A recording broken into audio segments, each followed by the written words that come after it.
Welcome to Raven Table, where this week we are... The songs never end and the points don't matter. Oh boy. The XP is the only thing that John wants. All right. Okay. Welcome to Fable Table, an actual play live stream focused on critical world building, collaborative storytelling, finding the fun in games, and John waving his hand at you like he's mind tricked you. Because he has. He has. So, today we're continuing our game of Dungeon World. We have just helped out the orcs solve their murder mystery. Yeah, John is noting the temporary title I have placed, which always changes when I upload the VOD. Yeah, so, yeah, y'all have kind of resolved the murder mystery. You all have dispatched of the bard, the sexy battle wizard Marigold, who in fact was responsible for the murder of the curator Amorous Iris. And they have a new curator, recently elected, Plum and Palm, who you all like encouraged them to nominate. And now you have a curator of war in your pocket, ready to help out with the retaking of Whaler's Hold. Nice. So, I have written in my notes. Perfect reenactment. The CIA's work in Nicaragua in the 70s. Yeah, it's pretty good. It's pretty good. We did a great job. Whoops, I just... We killed somebody and then installed somebody who will support our war. So. Hell yeah. Best case scenario, really. It is. It really is, I guess. Okay. So I have written down here that Cacophony and Merrick need to level up. So, what level are y'all now? What stats did you take? What moves did you take?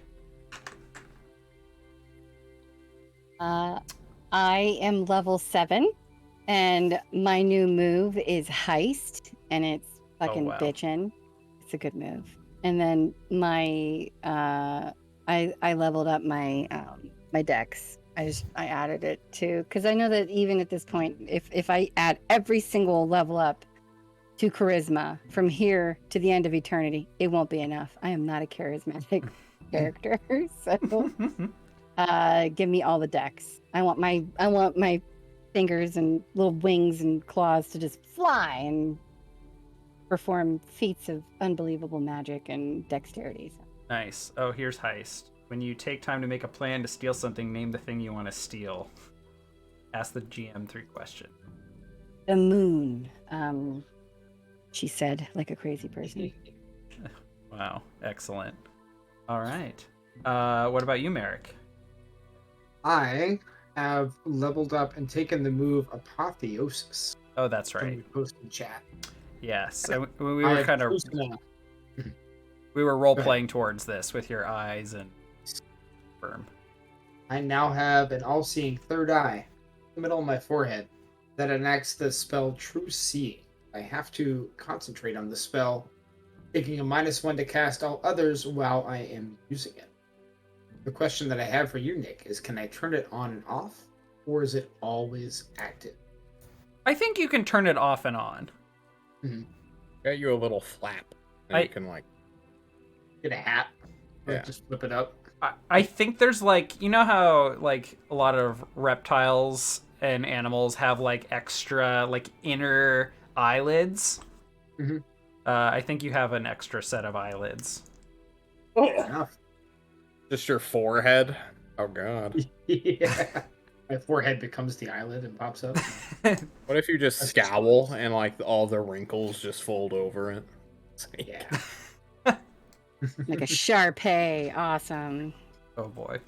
Okay. And I have also hit level 7, so I now have 7th level spells, which are pretty bitchin'.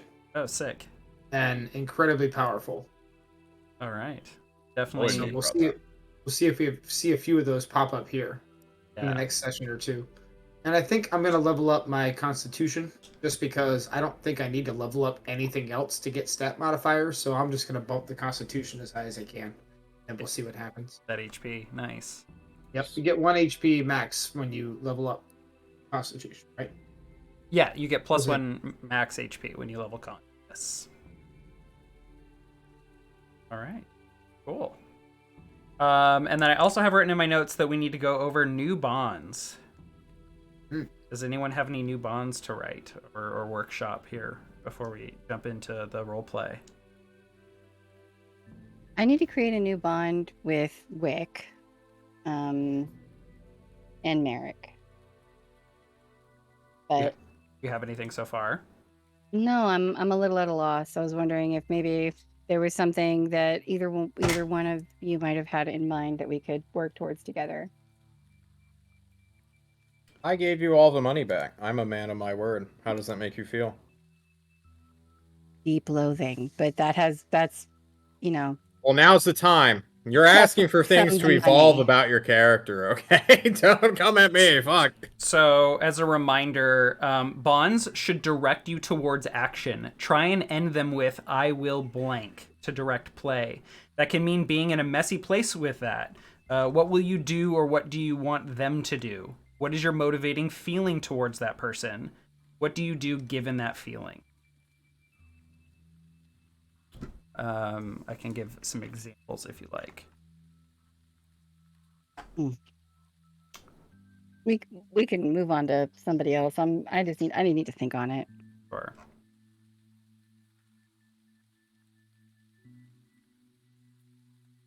Okay.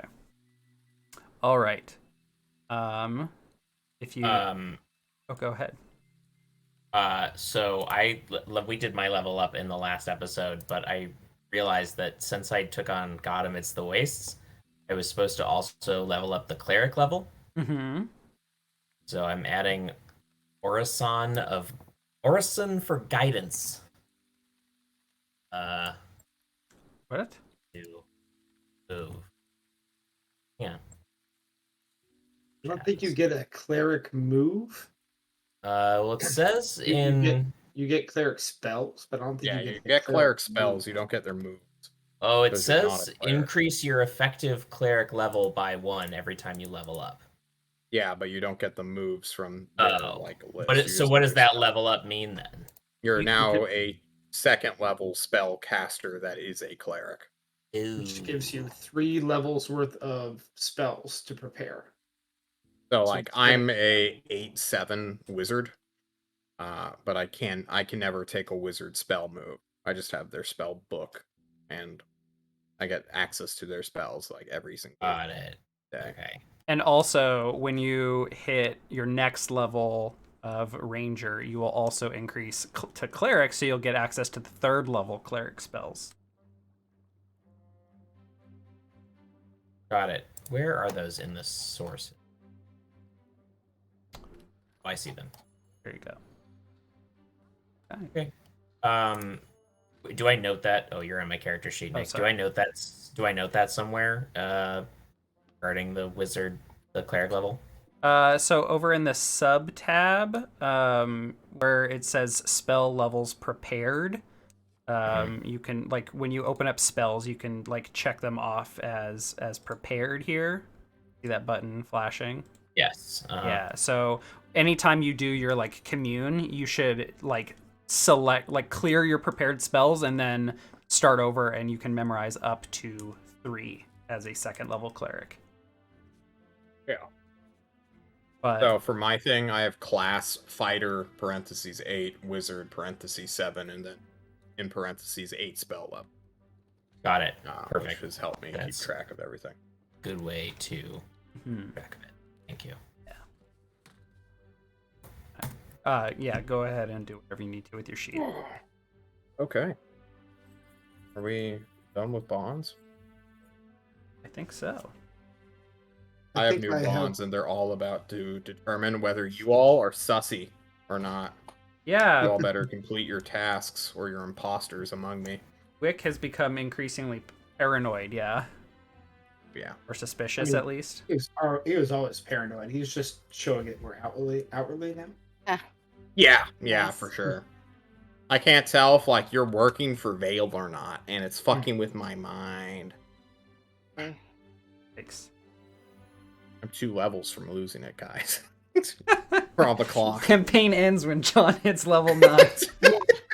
Got the little clock counting down. 10? Nice. 10, excuse you? Oh, Then right, I have a yes. decision to make. Yes. And then things get difficult. Oh boy. Alright. Oh boy. Okay. I have set my new bond with Cacophony. Yes. It is, I will find out what needs to be done to restore Cacophony's soul to her body. Give her Ah. hope for the future. I was going to write something about that, but then I was like, that seems like a very long term. It does, but I feel like I can fulfill that bond with some information as opposed to actually like succeeding it. Okay. That's Like got you. equip her I with got you. the knowledge to do it. or equip her or find out what needs to be done once Mhm. I can gain the power. Nice. I think I need 2 more levels, and I think I might be able to do it with some help. So we'll see.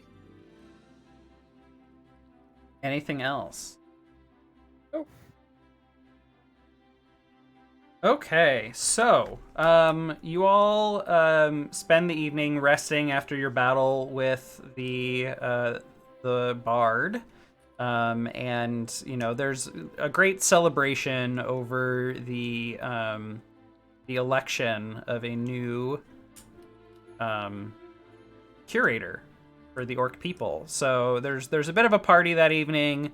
But you all can spend the day resting or hanging out however you like. And then I believe the plan is to head out the next morning unless you all have other business to take care of with the orc people. Hey, deal with this patient roar fella.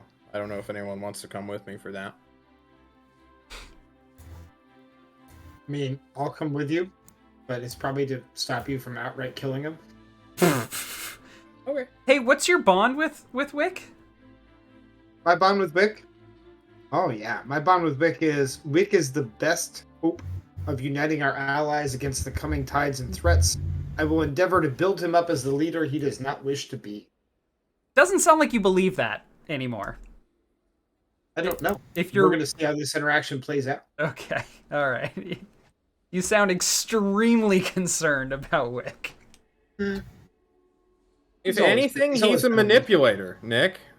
Merrick has his own agenda now, clear as I day. do. Knowledge is power. Uh, Power is power. Power is now power. Oh, this is... Oops, I accidentally clicked Cathedral. I want... Basil, I know you don't like spending time with me, but if you wish to go and see what's in this magical man's treasure trove, now would be the time. I'll come along. I need to keep learning from you, and I assume you'll swing a sword at some point during this little journey. Depends on what this man says. Cacophony! I'm not going to say don't steal, but I will wink at you, obviously. Wink? Oh yeah, no, that was always on the table. Maybe you should plan to steal something. Oh, there you go. We will be able to have access to this man's vault. Oh dang. Be Yeah, better. I'm definitely gonna steal something. Okay. With the crew then, armed up, radiating magical, godly, and whatever the... I don't know if Cacophony even, like, pressures out her willingness to do violence to people, but she was the one to kill a magical bard that almost killed the SWAT team, Orc Team 6, if you will. So she must have, like, some renown. And when these 4 heavy hitters, these 7th and 8th level characters, roll up to the club and the after party, Patient Roar better have some good news as I reveal the first gemstone that I killed a man over. My only friend over. Hey, so this is the first Elder Ruby. This is Lyrica's ruby. It is. Okay. And you all still have Nebulos, who you were sent here to, or you were planning on recovering for the elves. Yes. Correct. Okay, so you I have have both Elder Rubies. Nice. Okay. Just like what Vale wants. You're... Oh, shit. Love it when a plan comes together. Yeah, there is a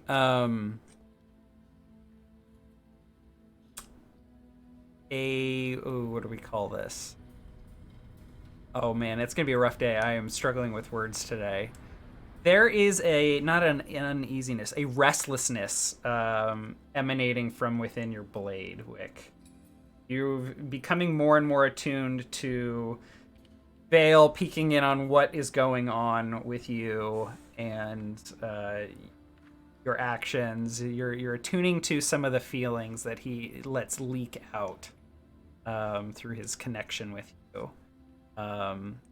He's not displeased. He's just like having a hard time letting go of this Ruby plan that your killing of your friend kind of unraveled, shockingly. So I shake as if I'm about to unravel. So you went looking for Patient Roar, the Yes. curator of commerce. He is the one that made the deal. Yeah, so you do not find him at any of the celebrations. You find him in his study, once again at the top of Galler Hall. I think I described his meeting room, his office as like, what if a university president had like a curator's office? There's lots and lots of oh no, that was the curator of education. Did I even describe his office? There was a man in it. Yeah. You described the racist old Coots office. Yeah, okay. Then let me describe this guy's really quickly. I have it right here. And Roar. Yes. So this room looks like an academic version of a war room.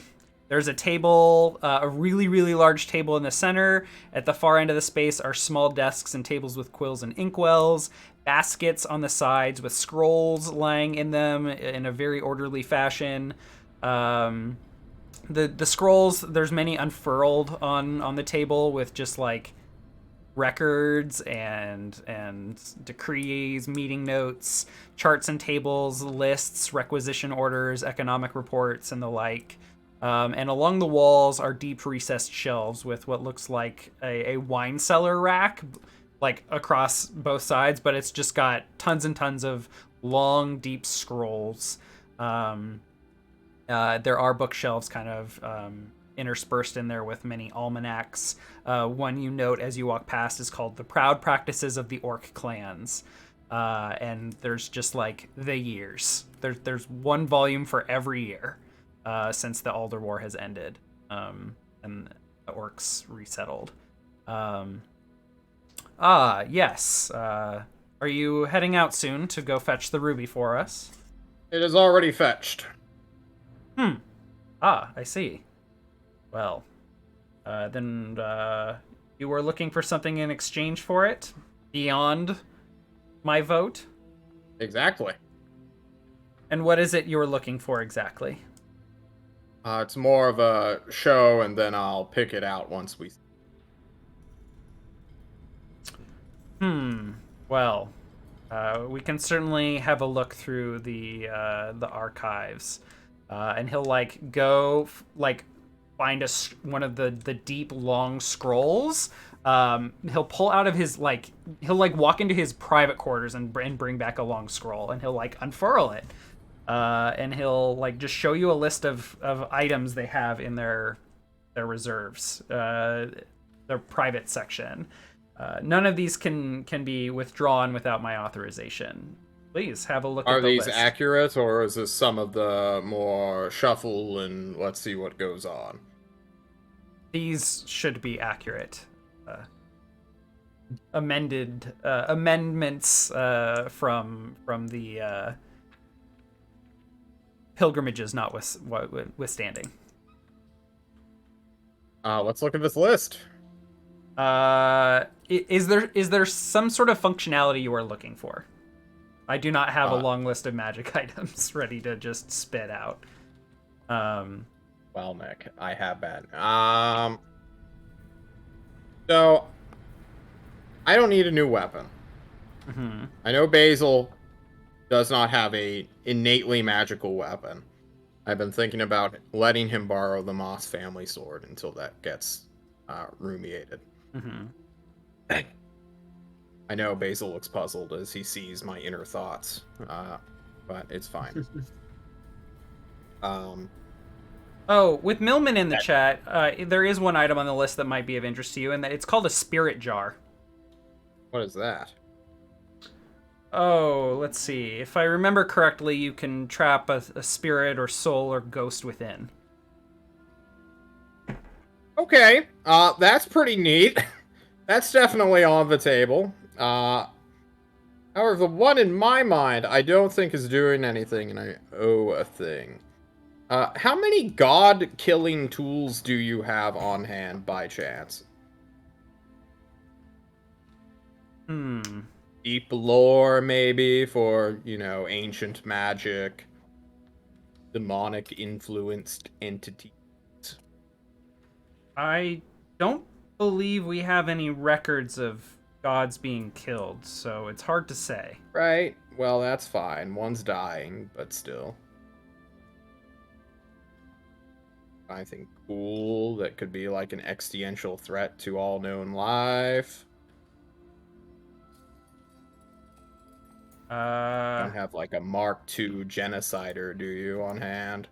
If we did, it would certainly not be on this list that I'd be showing you. Is he lying to me? How would you know? I don't know. I would know. Does he freeze? Does he flinch when I ask about all these like end of the world case scenarios? He is beginning to look more and more puzzled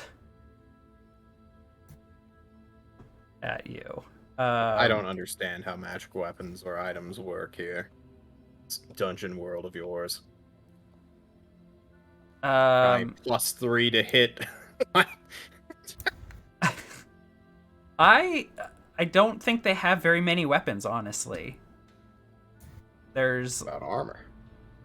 Certainly, there is tons of dwarven made armor. Like, they are the ones in the Ravenlands who crafted like almost all the armor for the Alder Wars. Anything else for like the elves would be stuff made of bark, probably, or other plant-like material. Just like organic stuff. There are. Ooh.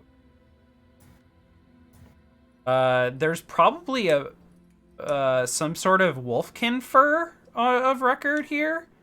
I'm trying to come up with the right word. Let's see. A word. Ooh, hang on here. Latin for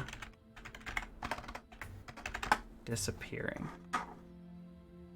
That's a complicated word.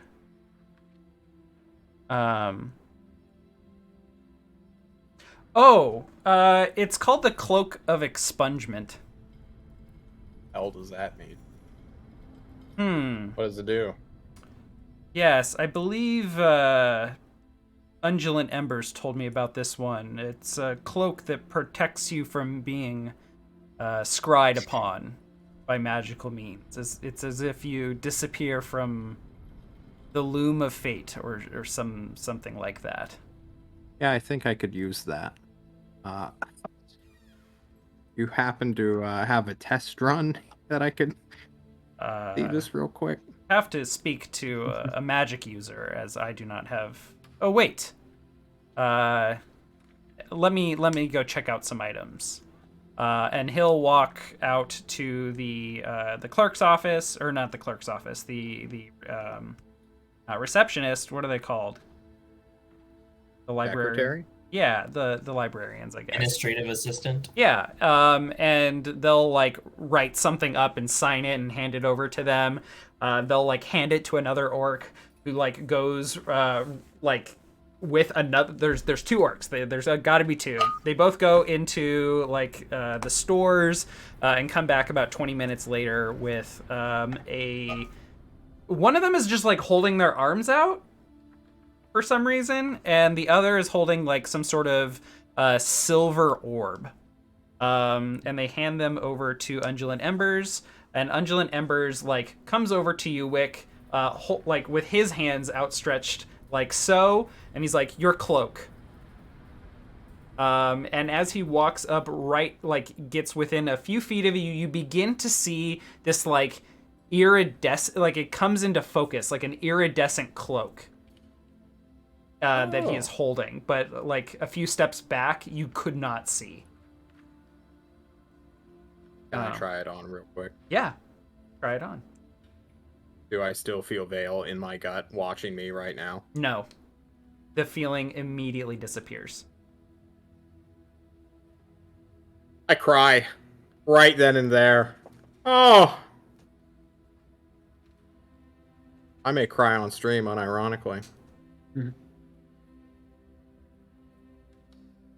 This orb should allow me to attempt to scry on you. Would you like me to take one of your companions to... Would any of you like to come with me into another room? Yes. Okay. Sure, we'll see what you got. Oh, sure. And what is your name, sir, with the flowers in your hair? Embezzle. Okay. Could you stay here with your friend Wick? I mean, I'm gonna be the control of this test. Yes. If you could hold up any number of fingers and ask Wick to do the same. We'll be right back. Behind my back, like in secret. Once we leave the room, just hold up a number of fingers. Any number you wish. Telepathy still up, John? No. There's no way. Okay. You could So he'll walk like into another room, like just a meeting room, and be like, Basil. And like the orb will shimmer and like project a holographic image of Basil, holding up a number of fingers behind his back. How many is it, Basil? And which finger is it? And why is it your middle one? Oof. And then he'll say, release. And the orb will turn off and fall back into his hand. And then he'll say, Wick Moss. And the orb will fly up and project just like... It's not static. It's like a veiled... Like, it's like a distorted, opaque image. And like there's basically no definition to it. You just like, oh, there's a person here. But beyond that, there's no definition. You can't see how many fingers they're holding. It just looks like a ghastly shape of a person standing there. As you can see, we are unable to glean any information about Wick, particularly how many fingers he's holding up, if any. If I had to guess, it would be all 10 of them held right up to his eyes. Or maybe a forearm. And he gestures as though he's wiping away tears. Are you satisfied? You will have to ask quick. But this is a great tool. Thank you for allowing us to be the caretakers of it for a while. Excellent. He walks back into his study. Well, yeah. Is there...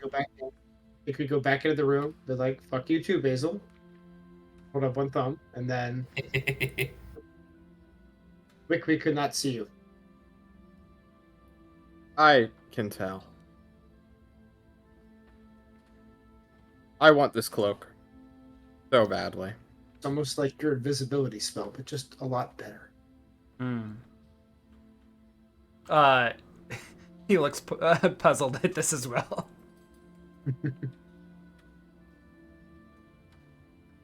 I have a ruby. Is Unjuan Embers here? You can find him. Yeah. I summon him. I need him to take this ruby. It's going to him, but he is the one that understands most the consequence of what will happen if something wrong goes with this thing.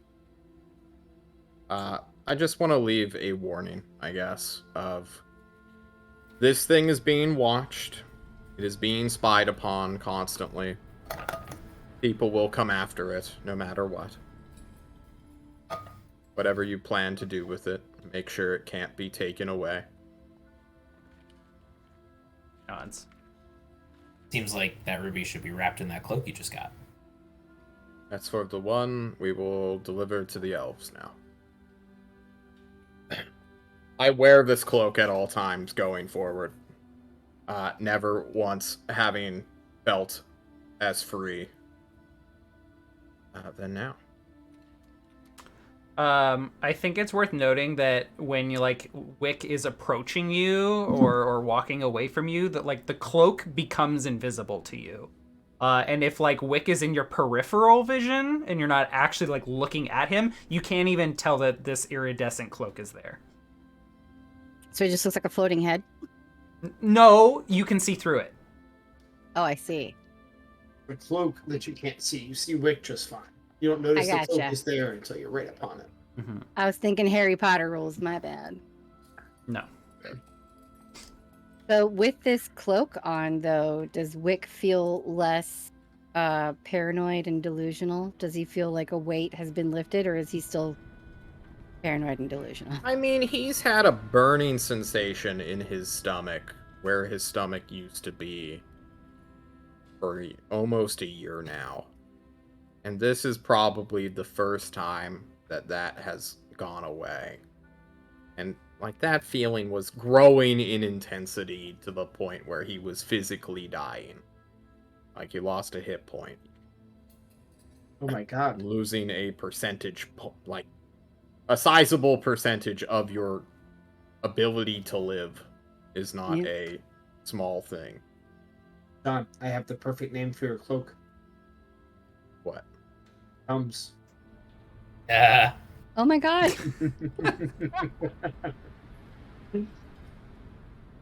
I'll see myself out now. I think we all will. Why aren't they sponsoring us? Holy shit. It should. Hello and welcome to Fable Tums, an actual Tum podcast. They pay by the reference. I guess we can leave. So I wonder if my magic will be able to be used now. Fuck. Are we not trying to get a magical item for Cacophony or anyone else? I was just going to say, is there anything that is within, hand's reach that Cacophony can easily steal that looks like it won't be missed? Hey, Cacophony, there is a tiny statue of a hawk sitting in the return section. That is 100% going in the bag of holding. Give me I will cherish it. You have a special move. First you get a spike of death, and now it's a statue of... Are these things just out here? Did nobody learn their lesson the Apparently. first time? Oh, yeah, there's definitely, as you're scanning down the list on this scroll, there's a bunch of question marks written down next to the, oh shit, what's it called? A splinter of the dark door or something? It's a black iron or something. Yeah. I can come up with the actual name of this, but it's fine. It is called. I have it right here. So, I think it's called Tricks of the Trade. If you're looking for the move. Yeah. Can you link that for me, please?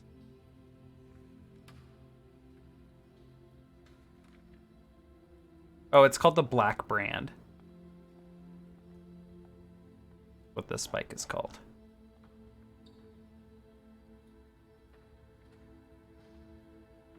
What was the move Cacophony needed to swipe this statue? Oh, I mean, I usually either just roll dex or I guess what I should ask you is, are you just asking for the item? What's that? Can I have that? Or are you gonna just... I definitely want to try and steal it first, but if he sees me, then I'll say, oh, is this available? Yeah. Okay. Yeah. So I win either way. Just roll this. It's have it over the bag of holding, and you're like, can I have this? Pretty much. So roll dex or just click Tricks of the Trade and it should roll dex for you. When you pick locks or pockets or disable traps, you do it no problem. Nice. 10+. Held it. Okay. That hawk is mine. Mm-hmm. Can I ask him if he has any interesting violin strings? Violin strings. Believe we have unicorn hair. That would be for Taken. the bow. Otherwise, it's horse hair. That's okay. Don't wish for unicorn hair? Sure, we'll if you're offering, we'll take some. Very well. I don't think that unicorns actually exist, but someone checked it in once upon a time as unicorn hair. Does it have a pearly iridescence in its quality?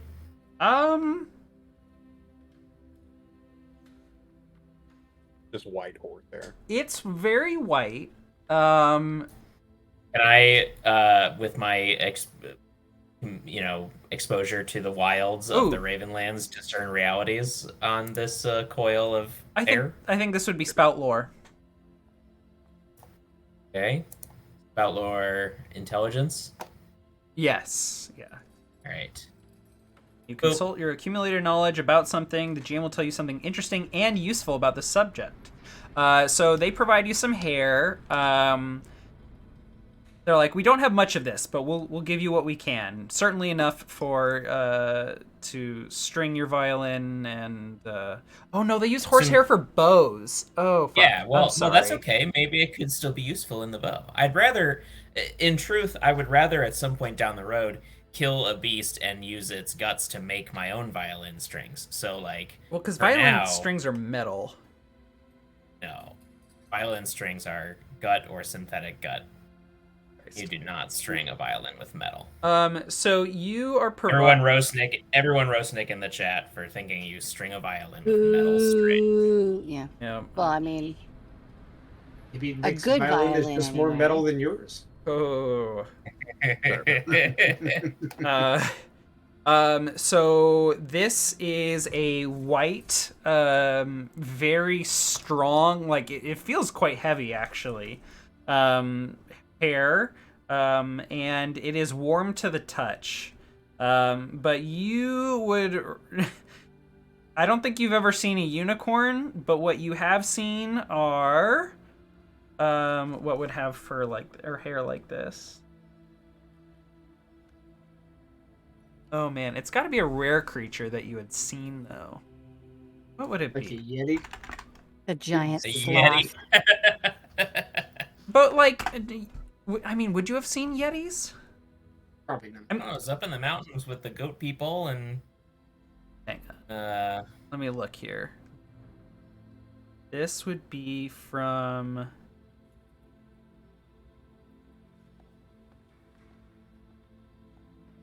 The jackalope hair?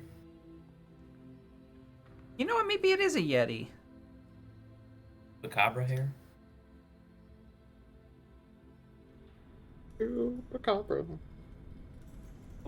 I don't see any good monsters that are inspiring me. So I think a yeti's good. Especially since, Brian, didn't you just go on a yeti hair and snowflake adventure over on Greg's channel? Okay. I think most certainly determined that the ass hair of a yeti is definitely the most magical. This has to be it. Okay. Sounds based. Very based. Right. There you go. Does my discern realities give me any information about what using it as bowstring for this bow might accomplish in any way? Any aspect of how the violin works? It is now the overgrowth violin, not the mundane violin. Oh, so there is, there are lots of legends and rumors that you can hear a yeti coming, especially during like a snowstorm, because they are just constantly roaring. But you know from your experience, or maybe from like some fawn have told you this. Maybe you tell me if you've actually encountered a yeti before. Maybe it's the fawn legends that I've heard. I've never actually seen it. Okay, so the legends are that yetis are like, they are roarous constantly during a snowstorm. But you know the truth, and that is that like when the wind catches their fur just right, it sounds like a roar. Like it whistles through their fur in such a way. So if you can hit a note just right, you can invoke a roarous sound that sounds like a large creature. But you may need to practice to figure out exactly how to do that. Right. I take the bowstring hair. Fantastic. Add it to my inventory. Okay. Alrighty. So, unless there's any other business, Get out of here. let's hit the road. So, you all are on the east side of the Ravenlands, or at least relative to the Hollows, and where you need to go is on the northwest side. So you all are going to be preparing for like a week-long trip. What if we fly? You're going to carry 3 party members and an ibex demon? My giant monster can. Oh, shit. Okay. The real question is, do we stop? How close are the elves to us? Do we stop by and drop off our Elder Ruby before we go? And how fast we can go, I suppose. We got here from the elves pretty damn quick. It was a day out, right? Especially if I we think walk to the elves and then fly from there. It was 2 days. Okay. It's 2 days now. Totally makes sense. Leave it. But flying would definitely get you there really fast. Yeah. It was a large enough creature. I mean, I can make it as large as I want, I suppose. Give it a shot, Wick. Ask the time-honored question, what if the Eagles took them to Mordor? What if my monster took us to the elves, Nick? All right. Well, we're going to need to roll to see it. That is... That's not the cast a spell. Correct. That's how many traits. Okay. That's right. Yeah. Ooh. But if I roll a 5, I want to... We go outside of town first. We're not just going to the top of Gowder Hall and be like, oh no, we'll catch a ride. Don't worry about it. We leave, okay? And we roll a 9. There we go. Okay. Wonderful. We survive. Are you taking -1 or... I'll always take -1, Nick. Okay. There's no... I want to fail spells. Okay. All right. Okay. So, basically with a 5 traits, you can take... it has some useful adaptation that it's large. You can give it, like, increased strength. You can make it not reckless. Et cetera, et cetera. And you can We make it tough. We give it 2 useful adaptations to be big and fly. Mm-hmm. And then, +2 on fucking whatever the hell. Strength and con, so it can fly fast and... Yeah, go forever. Yeah, okay. And it's, once again, like a shadow creature? Is that your flavor of... Yeah, it's like a shadow dragon. I feel like I owe it to some people that it is a non-existent but physical entity. Okay. Sounds good. All right. Cacophony, can you roll me 1d4 for encounters? For the day, as you all... I mean, you probably aren't even spending a full day. But just in case we run into something interesting. Nice.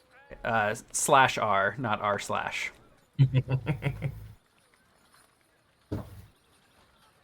Sure there is a 1d4 subreddit devoted to this Random game. encounters. So, yeah.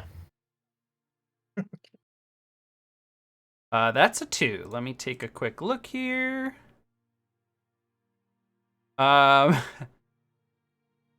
Not far past the area where you all slew the troll. We find a dog, just a puppy without its mom. No. Ironically, you see another large creature walking through the forest. Its head just kind of peeking up between the trees. It is an ogre, and it is dragging something behind it. In a sack. How big is an ogre? Let me see ogres here. Are ogres notoriously evil? Let's see. They They have. kidnap people and put them in sacks. Will we be fairly profiling this ogre if we assume it's not just has a perfectly reasonable reason to just be dragging a sack around?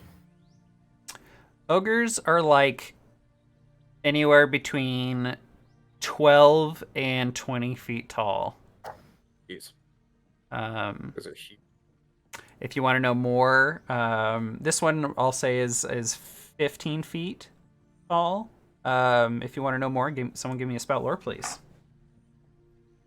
I would like to open Gorthank's diary and see if there is any mention of ogres and where ogres tend to come from. Okay. I don't know if it's going to be easy to read the book while flying through the air. This is a good point. While we're flying through the air, can I cast detect alignment? Sure. Cast a spell. Cast a spell. All right. Nice. Add XP. Yeah, that would be a 5 because I had a spell concentration modifier, but yeah, I fail. On the spout lore, I know nothing. Okay. Does that mean you go like, hey guys, I think I have an idea about what this ogre's up to? I mean, you recall from reading Gorthank's diary that ogres can be quite violent. But there's something else there that's like itching at the back of your mind, like some other detail you can't quite remember, and you really wish like you all could stop and take a look at Gorthank's diary. Good question, friends. We're looking for allies against the Rust brothers. Who wouldn't love to have an ogre side? Pretty cool. What do they eat? People. We fly down, making a wide berth so that he sees us clearly. All right. As you all draw in closer, Basil, give me your detect alignment. Cast a spell. Ooh. Oh, Nice. 13. my God. Oh my crit? gosh. That's a crit. All right. So I whisper to a sage leaf. Oh. Shannon, do you mind muting? Man, I'm so sorry. it's playing the ukulele. It's all good. Hell yeah. I thought I was muted. My bad. Waiting for the anyway. Here's Wonderwall from you. So Basil whispers into a sage leaf in his hands some words that even he doesn't know in a tongue that truly only chives can decipher. And he says, "Are you good?" So you're basically when you cast the spell, choose one alignment, and your senses will briefly be able to detect that alignment. So you're asking essentially what here is good. Yes. Oh, I'm good. Boy. I'm So a I good go. guy. I go into fucking Assassin's Creed Eagle Eye for a second. And this is and your deity is Flow, yes. Yes. So presumably like every blade of grass is suddenly lit up as a good. Yeah. Everything that is nature, non-sapient is fine, and good. Flying on a winged evil creature, just hanging out. I think here, cacophony is good. To the surprise of all. And the ogre is good. So it might be more accurate to say that the ogre is aligned with cacophony. That's fair. They are aligned with Flow. Got it. And in this special vision, Wick and Merrick are not lit up. They are not. They do not appear as good to Flow. Not to That's blow. fair. I 100% agree. What's the name of the monster that we're riding on? It doesn't need a name. Okay. It is my monster. Does the unnamed monster light up? No. Okay. I assume Chives does not even take on any single color in this vision. He is everything. It's beautiful. Light in your eye. I love on like detect magic spells and stuff like that, like perceptive spells, when someone fails, just like overloading that sensation. My favorite thing to do on fails. We fly down to the ogre. Basil, do you tell us that he is a good individual? He appears to be aligned with Cacophony and Flow. Your sight's cracked, dog. For the goodness. See your for the optometrist. For the goodness of nature. And as I say that, the sage leaf burns up into the air. Nice. All right, I want to hover out of range of this entity and mock him / engage him in conversation. Why don't one of us who is expecting good things from him just go right up and be friendly? This'll rip your head off, and then I'll have to kill him anyway? We don't know that. Alright, Cacophony, you are strike team bomber. Take Basil and Chives and get to I don't fucking know. You're the one who can fly on your own. Why are you even riding here? That's true. Why am I riding? I don't know, because it's fun. You know, sometimes you want to take a load off, you know? Eric, aren't you the diplomatic one here?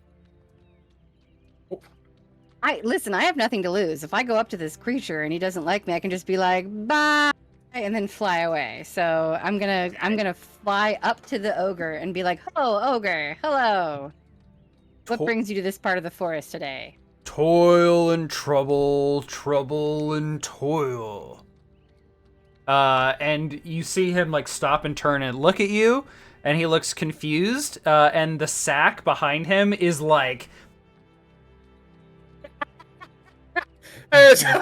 and he just grabs a branch off a tree and snaps it and just smacks the bag. Quit it! Is your lunch talking back at you? Is that, Not lunch, bad man. Oh, okay. Well, we won't stop you on your journey, but can we ask what this bad man did? We are also somewhat heroes in our hometown, known for dispatching of villains. So bad man hurt Curge. And Curge is you? Yes, Curge is well, me. That guy sucks then. Yeah, let's squash him. Was planning on bringing him back to King. Oh, that's good too. Oh, get a reward, there's right? King of the ogres. Wait, you're king or a different king? I not king. No. No, a king that represents the ogres, or a different king from a different kingdom? Ogre King. Okay, cool. Gorge. Cool. Your king's name is Gorge? Yes. His name is All right. Urge. Cool. Well, we just happen to be walking along in the same direction. Can we accompany you? And you can tell us of your brave deeds and how you caught this despicable person that tried to hurt you. I grab him, put him in sack. That's great. That's a good story. I'm super Thank into you. that. Good Yeah. story. Great story. Let's walk. Let's keep going. And I'm gonna gesture to my friends. They're gonna follow along behind us while I fly and talk to you. Your friend's nice? They're nice, mostly. Sometimes they're a little prickly, but overall, they mean well. Have any fruit? You know what? We might. I think we have elven bread. Not We eat fruit. bread. Not fruit. Sorry. Or You know what? We might have some in our travel rations. You Let look while we let me- walk. Let me look while we walk. I'm gonna poke around. I'm gonna look in the freaking bag of holding for something in our travel rations or whatever for fruit to feed this ogre. Do we think there have would- any? I think Can there would I- happen to be a blackberry vine caught on one of Chives' horns. Excellent. Chives, can I please use this blackberry vine and feed this? We're flying at like 60 miles an hour, just screaming over the wind. Yeah. Yes. But Chives can just hear me. takes it off and it drops down gently, and the thorns do not pierce anything on the way down. Excellent. I would say, hey, ogre, do you like blackberries? Ooh. I like red berries and blueberries and green berries and orange berries. Look, never had these are blackberries. similar. I think you'll like them. My ibex friend swears by them, so here. He looks at Chives and goes, "That is a goat." That is an ibex. That's an ibex. Chives changes position as if he's going to dive off of this dragon. I'll do it. Oh wait, are you all? You all are still flying. Okay, sorry. Yeah. Yeah, he's just kind of like watching you all circle in the air, and he's like, "They fly or walk?" What would be easier for you? I not carry them. No Okay, problem. and they'll continue to fly while we fly and you walk, and we'll go on in the same direction together. Help My me! name's Cacophony. Help me! Says the sack. No. Slay this beast and free me! What did Don't you do? feed it! Surely you must have done something to rise its ire. It What's your attacked name? me and captured me. It's going to eat me if you don't do anything. I don't know why, but Shut up. I don't trust you, Bag. I don't trust you. I trust this ogre. I'm gonna... Hazel, it Tell looks me like that. Cacophony's talking to a bag. I think there's someone in there. Yeah.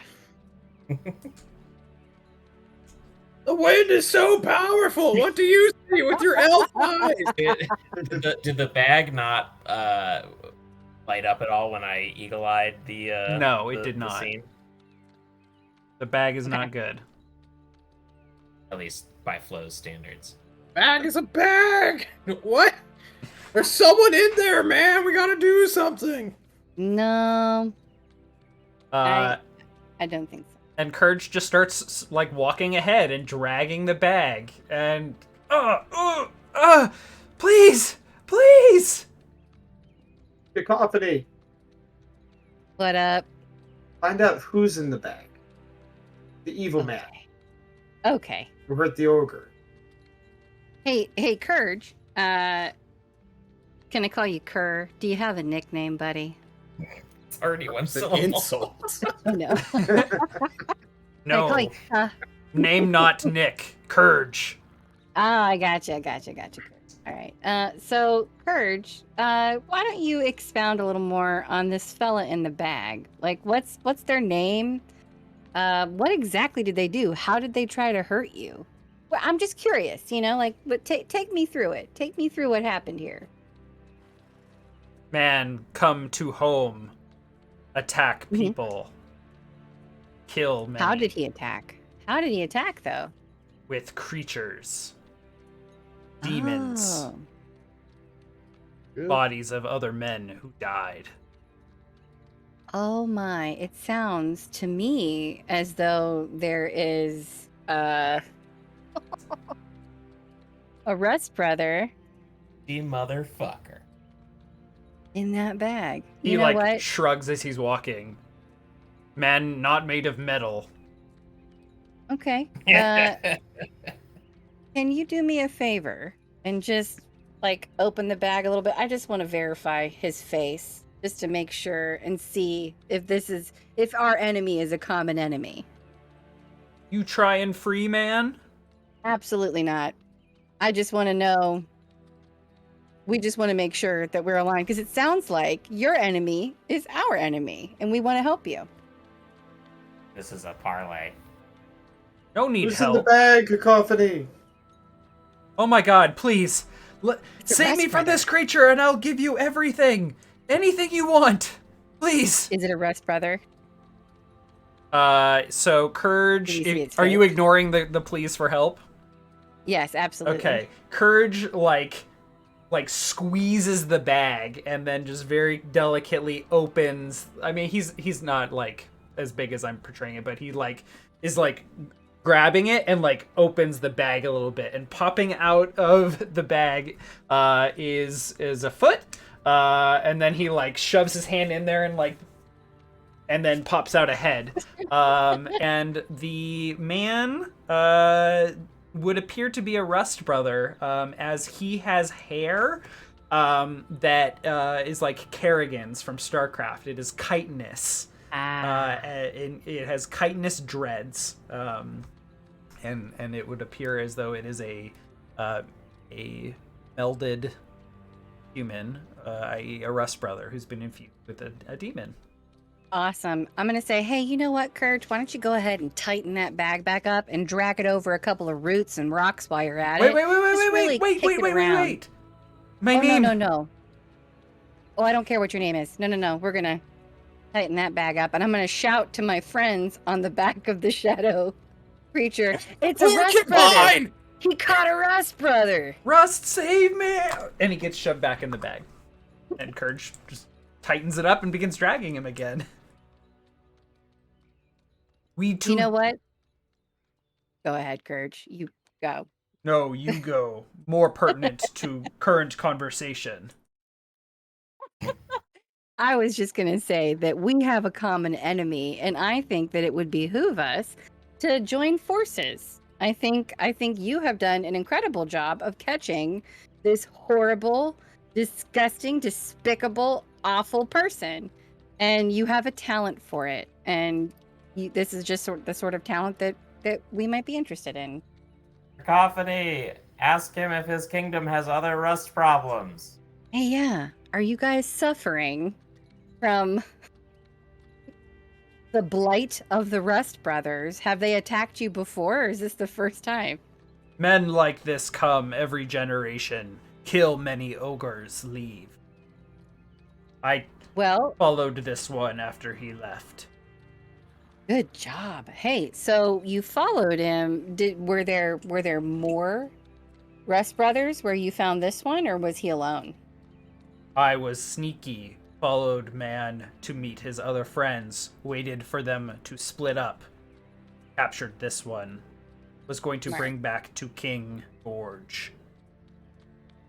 Smart. I like it. Here's what I'm thinking. No, go ahead. Can we look back behind the trail that he's been walking to see if the Rust brothers are following to avenge their hostage-taken brethren? Both of us are in the air and flying. Yeah, you all take a look around and you fly back, maybe, I don't know, as far back as you want to go, really. And we leave Cacophony with the ogre and just go to the elves. Yeah. No, can we like reverse hunt and track to see if follow his Sure. Give me a hunt and track. I let Basil down so he can actually do this. Oh fuck. Darn. From the air, Basil, you can see that this ogre's been traveling quite a ways. So you'd have to dedicate a serious amount of time to following this hunt and track. But you have Courage's path. Courage's path here. Like, he's been dragging a sack with a heavy man in it, so there's definitely a trail to follow so far. But you're gonna have to commit to leaving the party if you follow it. Well, I don't think that this path is going to go away in the course of a day or two, even if this creature is as big and formidable as we think. We can always come back and follow it before the overgrowth takes it again. Let's go to the elves, guys. This is like what's the plan now? The plan is that we should have an ogre who wants to help us fight the Rust brothers. Obviously, like, he's big, he's strong. He caught this one. He's got it in a sack. He's They're not going sneaky. anywhere. I like him. Why Cacophony has this in hand. Why don't we run over to the elves and then we'll come back and join the. I'll meet up with ogre y'all. adventure. Yeah. You want courage to fight other men. Men friends with this man? Yes, we want you to help us fight and find the friends of the guy in the sack so that we can beat them up and destroy them. He scratches his chin, and then he realizes, oh, bag, and grabs it, like reaches behind him and grabs it with that hand. Continues walking and says, courage not of a warrior, courage not violent man. Okay. Well? Ogres not particularly violent men either. King Gorge may want to make decision on behalf of ogre people, but we not fight for many, not since the Long War. Well, I can And tell the hawk you. figurine is a good luck charm. Oh yeah. What is the hawk? I don't know what it does though. What if I'm giving him a cursed item? Oh, then you won't be cursed. Huh. That's fair. Damn. Oh, I'm just gonna say this. I'm gonna say that, just because you're not fighters doesn't mean that the fight won't come to you anyway. They don't care. These horrible men, the Rust brothers, they don't care that you can't fight. That to them says that you're easy picking. So, we're trying to form a coalition. We're trying to get people who are willing to join our cause. And, if it comes down to it, you might find us at the Hollows. That's where we're from. And, we could use good ogres like you. Thank you. You a kind Selkie. Oh. I will tell King Gorge of Hollows and their battle bad men. We won't force you to fight, but it will be hard for us to Thought of you forcing Courage to do anything make me laugh. That is funny. But it will be hard for us to defend you against the onslaught should it come again. So I hope you seek us out. I will tell King Gorge. I almost Awesome. read King George. Nice. Hey, an army travels on its stomach, so just some people who can carry heavy shit who don't want to fight will also be valuable. That is So true. then we have to feed them. So Seems like they're Like they they're take like care of vegetarians. themselves. So yeah, it seems like he likes fruit. I think we can probably manage that. Or if they Um, eat Rust Brothers, I mean, that in and of itself could be useful. hey, They're if I'm not valuable. allowed to be a cannibal, no one is. Okay. That's They're also fair. ogres, they're not people. Do you leave now? Unless you want me to continue on with you, I'm happy to be your travel companion. But if you'd prefer to travel alone, we can do that too. He shrugs. You are nice, but also understand you have other friends flying elsewhere. You must rejoin them. Courage Well, that's very kind understands. of you. That's very Your kind of you. company. Ask him where we have to go to meet his king. Oh, yeah. Where is your village? Oh, by fuck. the way, we can always double back and try to find you again. Shit. I don't remember. We live in Ogerton Yeah. because we weigh I a love ton. Ogerton, Ogreville. As he sits there and contemplates how to tell us how to get there, I'll say, Wick, a little sad. I think we might have to follow this guy at some point. No, we Well, don't. Well, we have to make sure that Rust Brother doesn't live, because Cacophony pretty much just told the Rust Brother in the bag that we are... I can't hear you! We're flying in the air! It's not our problem! We went to go see the elves and we're getting distracted! Wick, I'm right behind your back. Stop screaming in my ear. I can't hear it! The Annoying. wind is too hard! That Rust Brother now knows that we're forming a coalition centered on the Hollows. What do you want me to has do to die. about it? Well, I If guess I we'll- go and do it my way, everyone's gonna get upset again. It's true. Let's go see the elves and then go make sure that Rust Brother's dead. No! You have Ah. better things to do. Ogres live in Stone Garden. Stone Garden. Yes. Okay. Thank you for travel company. Tell your goat, That's an Abix. ibex. Abix. Oh, Thank you for berry. Delicious. You got it. Hey, you know what? I'm gonna give him some feathers out of my wing. I'm gonna hand it to him like a gift. Don't eat Selkie, but thank you. No, here, I'm gonna put it like behind his ear, like in his hair. I'm gonna say, now you look great. You look very dapper. Let me roll to see if he uses manners or if he's just totally honest. Thank you. He looks very unsure. That's fair. All Well, right. you know, and if you're as good at tracking as I think you are, you can always use that feather to find me again. Have good day.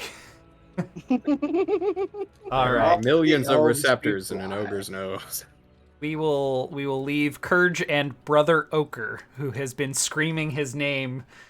You know, he read once that, you know, if you're ever held captive and you tell someone your name, it you know, they might humanize you. You do not Silly. humanize Brother Ochre, and neither does Kurge.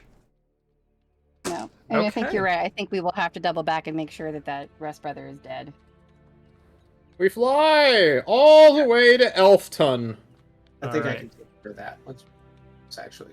Okay. You make it to Dankwood, and their Dankus. city Vivend, and Where's the Red Scout people? The Where's Red- your mom, Basil? The Red Rabbits. Yeah. Tender They Robin are- and the other Red Runners, along with Roseweld, Cascadia, and the Golden Bough, are Tree present. puns. Tree puns, yes. Uh, We fly, land in the middle of their glade. Dragon back. We look sick. is everything all right? Asks Tender Robin. Ah, just the woman we were looking for as I produce the ruby. Ah, amazing. Did you happen to see Dank Do? He was incarcerated for vandalism and breaking and entering. You should probably send a diplomat over there soon, or at least a lawyer. She snaps her finger and Hallow Hog's like, I'll get my bag. So, this is Nebulos. Yes. Excellent. Are we allies now? She shoots Roseweld, leader of the Golden Bough, a look, and Roseweld is like, I am so pleased to have my mentor return to us. Thank you. When it is near the end of summer, we will march to the Hollows with whatever forces we can amass. Sounds good. We can't speak for all of the elves, and they look out at all of the people that were worshiping Flo when Flo arrived, like the lay people elves, and they're all just like, I don't know, they're just doing really stupid stuff, just dancing and singing in the middle of the glade, and like drinking wine and laying under trees and just being boring. Ah, what we soldiers protect, eh? Sounds like the awkward late morning, the last day of a music festival or something like that. Yes, It's, like, exactly. weirdly quiet. There's Still, no music everyone's still a playing little at all. drunk. Yeah. There's like people passed out with like bottle in hand under other trees. So are you here to stay or are you on your way elsewhere? We fly to Belderland. Oh, I was gonna ask about my dad real quick. Yes. You want to know about Gandaman here, or should we speak in private? Maybe let's go for a little hike and discuss. Very good. A stroll, perhaps. and I can play us a tune on the violin as we walk. Ooh, nice. Here is what I know of Gandaman.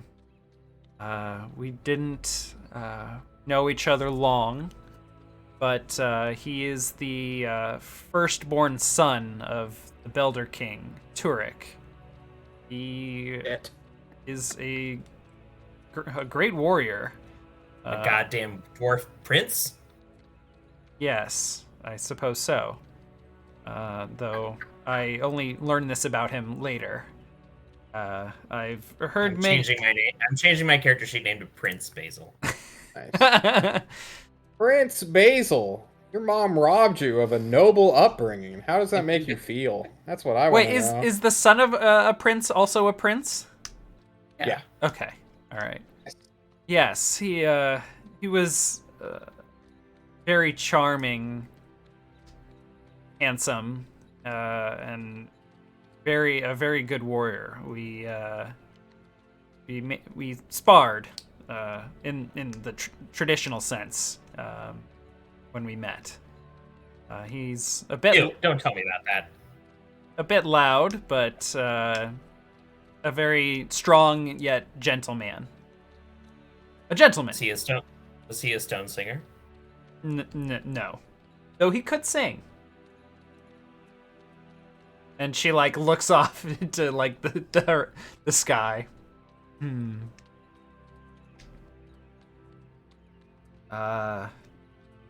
What else would you wish to know? Why'd you leave?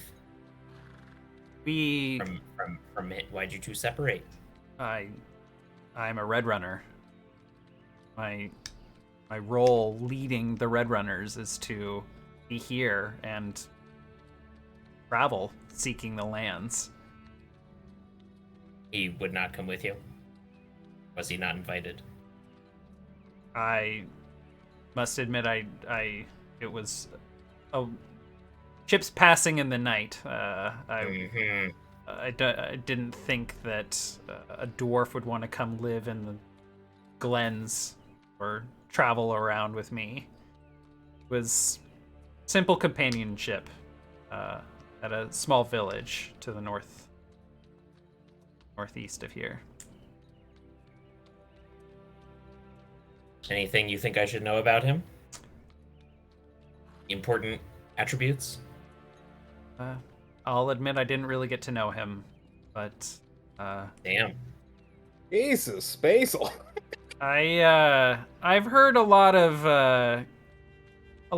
about the drama among the clans of the dwarves. Part of the reason I was particularly reticent to join your war efforts, but it sounds like Torvald has seen some things and understands the weight of leadership. I wouldn't necessarily trust the other clan leaders to be as diplomatic. Turek is a very, very old dwarf, and my understanding is these days he's been letting his entrusts, senators, or those put in charge of many of Courtesans. Put in charge of many of the affairs of their city, do most of their work. I also hear that the other dwarven clan, the Canides, they have a ruthless leader and an even worse queen. For ships passing in the night, you seem to be acutely aware of their coming, of what they're up to. Playful elbow in the ribs. Well, since the blood mists have lifted, we have planted informants in as many major cities as possible. So keeping tabs on the dwarves is an occupational hazard, not a familial one. Understood. Do you have any assets in Belder Town that we might make use of? Yes, we have an agent in Belderland who may be able to help you out. I'll get you their name. Oh, here we go. Sturdy Sun, or Sunny, is her name. All right. And is there anything we need to know about getting in touch with Sunny? Do you have a code word that lets him know that we're working with you? She points at the red flower pinned on her chest. Simply look for one of these. Right. And she will hand you a red seashell, and it has a pin embedded in it. If you'd like to be identified as a red runner, this is for you. You've done amazing work, you and your friends.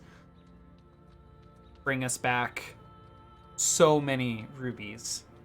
We just planted the rubies the other day, the ones that you friends restored. Still missed. They should be coming alive in about a month.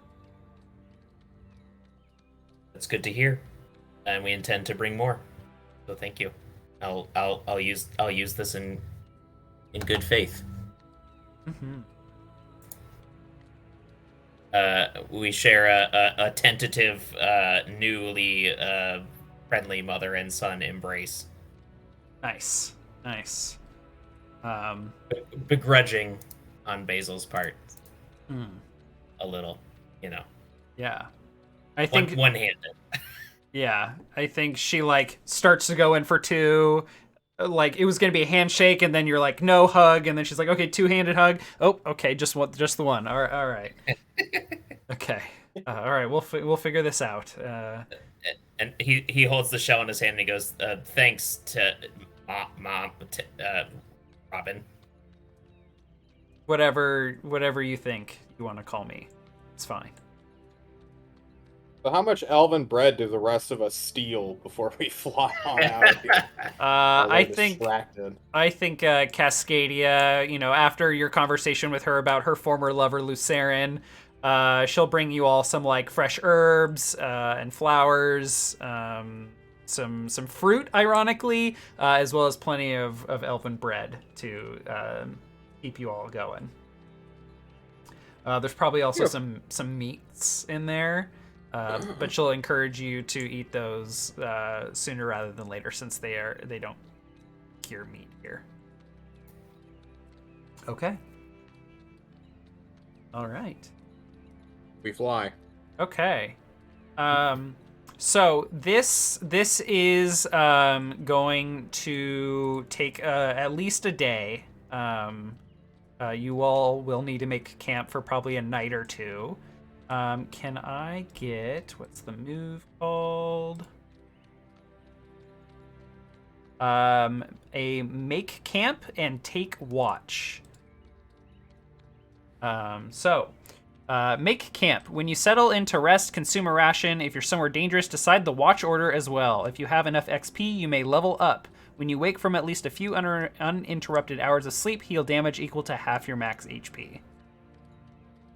Okay, and then when you're on watch and something approaches the camp, roll wisdom on a 10+, blah, blah, blah. Okay, so I just need to know the watch order for the first night. I'll be first. Take second. I will take the last watch. Sleeping Cacophony the third. Okay. When we make camp for the night, can I cook up the meat in our awesome frying pan? Yes. Can you link that for us, please? I Fancy do not have that. magic.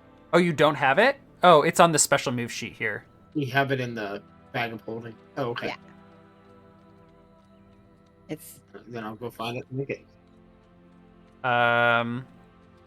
Nice. Nice. When you make camp and use Clear's cast iron pan to cook a hearty meal from fresh ingredients, which you have now, roll plus wisdom, you got a 10+. So everyone who contributes an ingredient may choose one from below, and the meal is a culinary masterpiece. I throw in meat. I'll grab some of the fresh herbs that we just got from the elves and chuck it in. Nice. So all of you may either take +1 forward and refill a ration stack to 5 uses from the leftovers, or heal 1d10 damage, or remove a debility. Does anybody still have any debilities? No. Okay. But I'll put +1 forward then. Yes. Plus 1 forward for everybody. Yeah. Okay. All right. So, who was the first person? I am with my dragon, which stays until I dismiss it or it dies. Ha ha ha ha. And who is on watch second? Basil. That was Basil. Basil. Okay. Basil, as you are keeping watch, what does that look like to you? Like, what are you doing as you keep watch?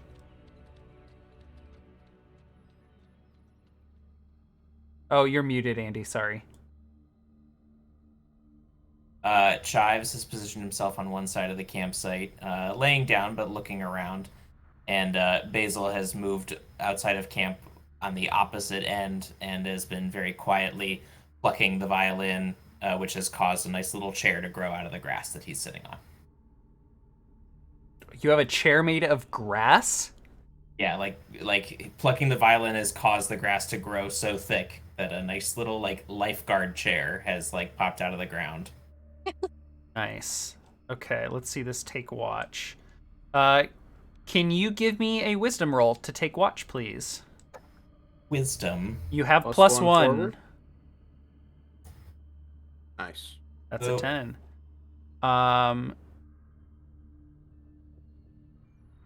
You feel the wind shift gently. The air was probably quite still, and you feel it come from in front of you. It's nothing like ominous or worrisome to you in particular. You recognize this as Flo's arrival. Perhaps the least bombastic arrival you have witnessed of her. And you sense that she is moving through the woods ahead of you. And there, as she approaches the camp, do you have dark vision? Do we know you have dark vision or not?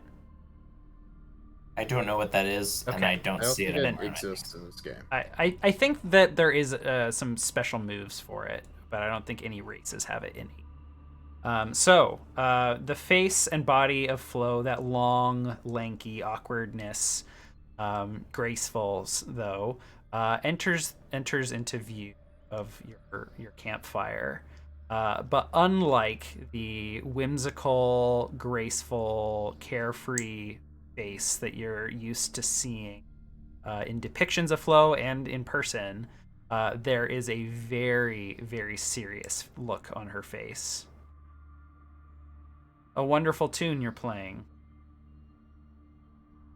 Well, thank you. I'm still a little rusty. Well, perhaps if this night weren't so ominous,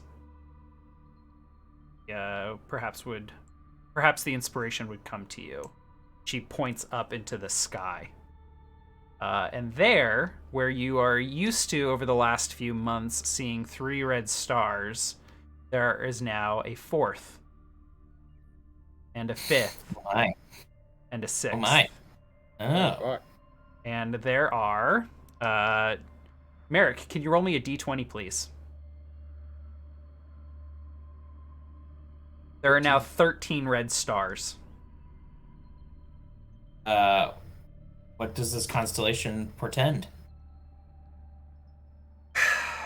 Don't know. But my brother is definitely up to something. Your brother. Yes. At this point, if the rest of you want to wake up, see that Flo is here, feel free to enter the scene.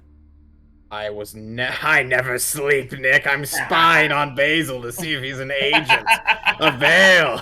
Oh, very good, very good. Jeez. I'm hiding underneath my shadow dragon with binoculars, looking out in the night, You're like 10 feet away from him, and you're like creeping up on him. He can't detect me. Yes. The veil. I stand. Get off me, dragon. The veil between our world and what lies beyond. Here he's tampering with it. Just now? Well, indirectly, of course. No, I mean, just now realized? You're only just noticing? What do you mean? He's been doing this shit for months. Well, we've been experiencing the wake of his treachery for a while now. Cacophony! Merrick, wake the fuck up! Oh, Get up! yes. Yep, His what do we call that? Crazy acolytes. Sane disciples. This cultist. Yes, his Dedicates. cultists. I just thought it was a group of people that discovered that he existed. We had done so well to rewrite history, write him out of it. I didn't Maybe realize. that's why he's mad. He doesn't. Mistake to suppress knowledge. What's that? It's a mistake to suppress knowledge. Can he die? He furrows. What? I don't think she I has know Raven eyebrows. can. Why do you wish to know about my and my siblings' ability to die? Oh, you know. Reasons. Does she still have Cacophony's braid work in her hair? Yeah. No, she ever no, able to get no. that She knot out? got that shit out. Fuck that. That stuff was Okay. awful. When she realized it, she shoots you a dirty look upon your waking up, Cacophony, and entering the scene. I really did try my hardest. I am very sorry. Well, Curiosity, if I'm you all could thumbs. say anything to Vale right now, what would it be?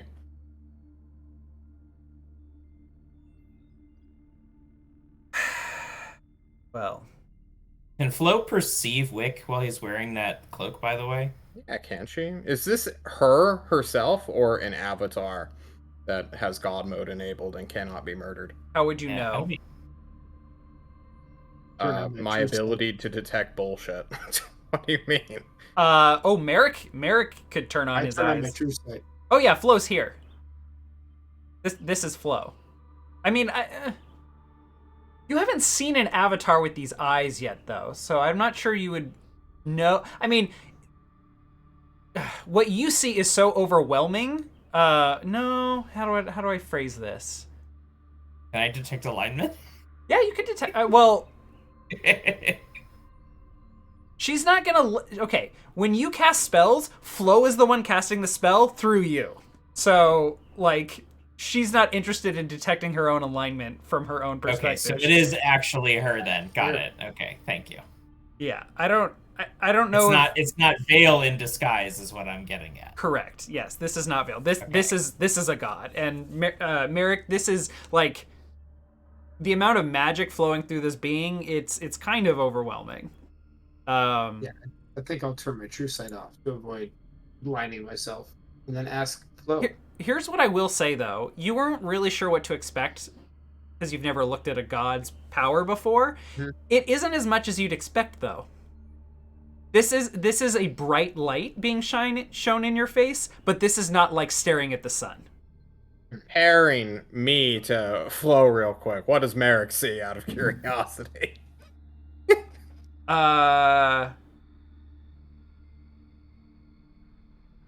Anger, distrust. That's what I see. Yeah, but like on a level of magical power, right? What level are you in? I'm a 7 wizard. Blade is. You're a bright light there, Wick. Now compare Chives and Flo. Oh, Chives, it's blind! Chives is the black light. Yeah, I love it. I will Okay. ask Flo. Is there a way to repair these tears in the veil? Or they become a gaping hole that we cannot close? If there is, I don't know it. I'm not the one who made the sky. Put the veil there in the first place. Well, then if he's coming in no matter what. She looks confused at you, Wick. I don't know why she's looking confused at me. He's coming in. What? He's breaking through. Vale can come to this world anytime he likes. Then what's he gonna break up there? All the magic? All this night sky? Like what? The void itself? The stars that are placed in the sky are a barrier meant to keep it out. Keep it? Yes. You're playing a pronoun game with me. I don't know what it is. I need to check my notes to see what they would call it. Who did create this guy? Vale did. Was it Vale? Oh, It was shit. him? Oh boy. Against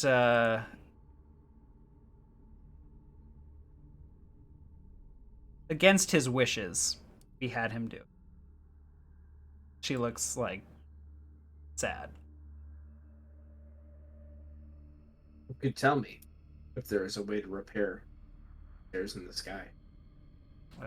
Vale certainly could. What's I the don't think he'll point? be forthcoming with that information. You'd have to ask him. My guess is he's angry, frustrated, trying to get back at us. So he always was the jealous type. Oh, and your family turns on you.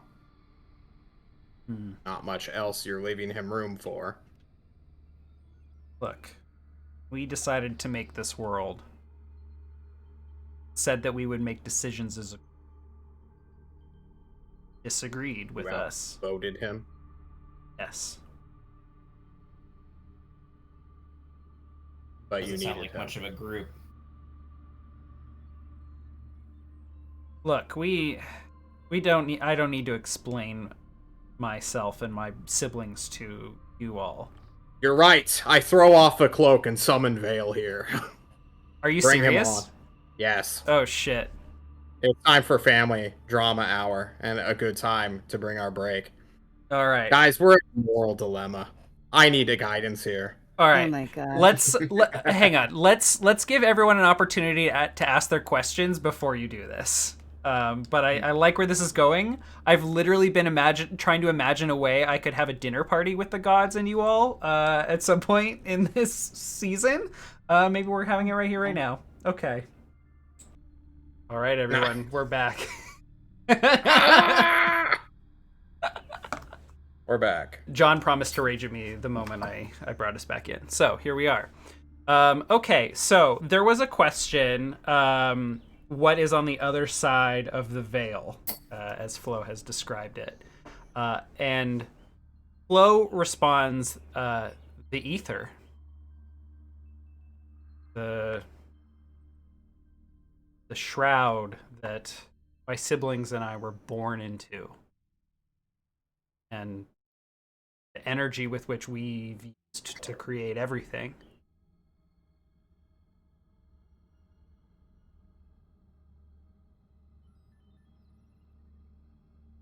It's on the other side of the night sky. Well, the sky. And it cannot be allowed.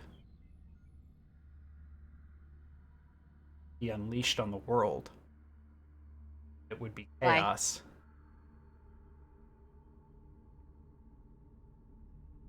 Hate to break it to you. The world's already pretty chaotic as it is these days. Bad design. Are you saying that to me, your god, or to me, the GM, John? Both? Nah. Where the Swedish overlords that compel you. That's who. Mm-hmm.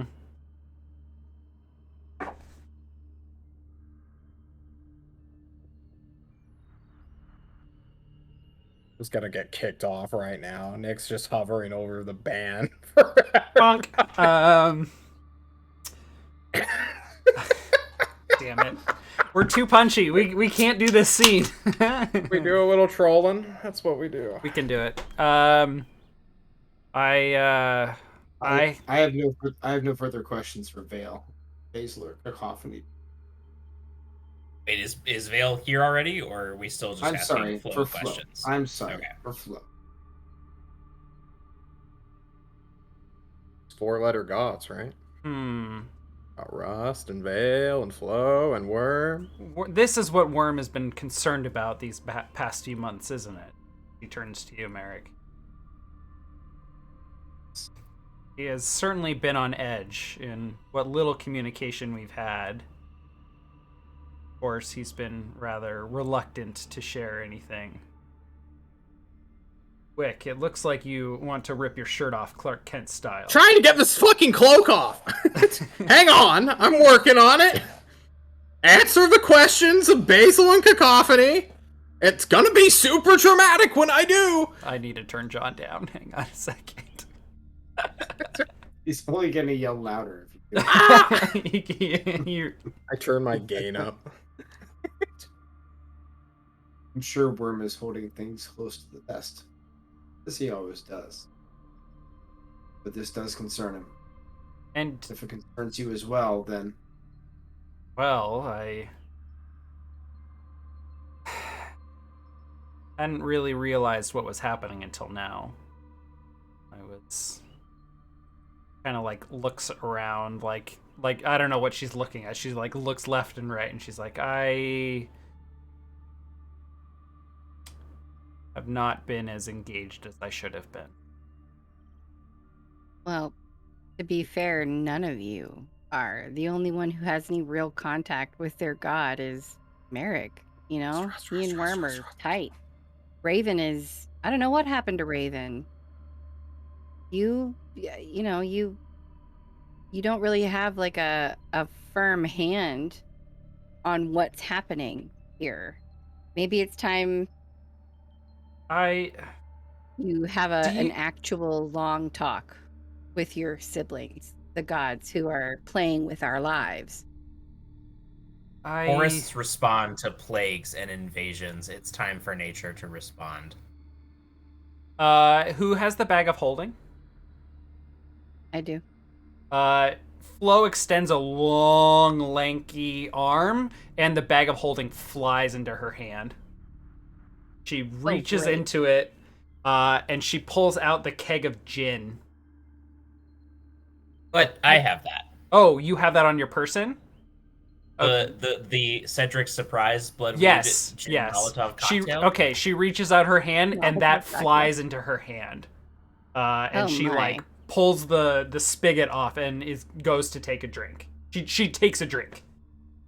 Based. Oh my God. She's poisoned. Make a con save right now. Somebody tell her. That's poisoned. That gin is poisoned. Poison. Oof. She takes another drink. It's poison. Oh my God. It's actual poison. She does the archer like finger like wait a minute. Yeah. Well, this is genuine like actual will hurt you poison. Probably. Genuine. I don't know. Does bloodweed hurt a god? It will.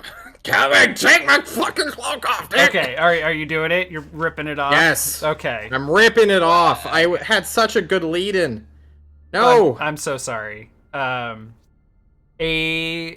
chill goes down your spine, Wick, and the rest of you, as the shadows around you all elongate incredibly, like unrealistically. And stepping out of the shadows with authority and intensity is a hooded figure that I think... Who else has seen Vale at this point? No one. Okay. As this hooded figure arrives... I'm not done, Nick. I you know what? If we're calling one, we might as well call them all, right? I don't know how much Rust is my first god, you know, but the true bro, Rusty R, as we like to call him in the cult. But I'm wondering, I'm wondering if I try to shadow walk to him and be like, "Hey, bro, we're having a sit down." Would that be possible? Just teleporting myself to Whaler's Hold for like 5 seconds in front of Rust's throne and be like, "Hey, yo, come here." What? Give me a spout lore. Okay. About Rust. Or... That's a 10, baby. Okay, so Rust is perceived to be the most like Catholic, Catholic god, capital G.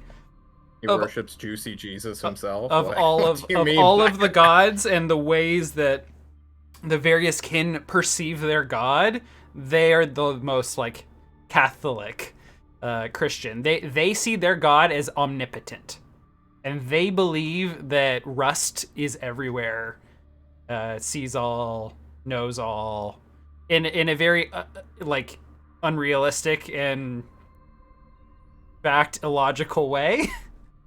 Yeah.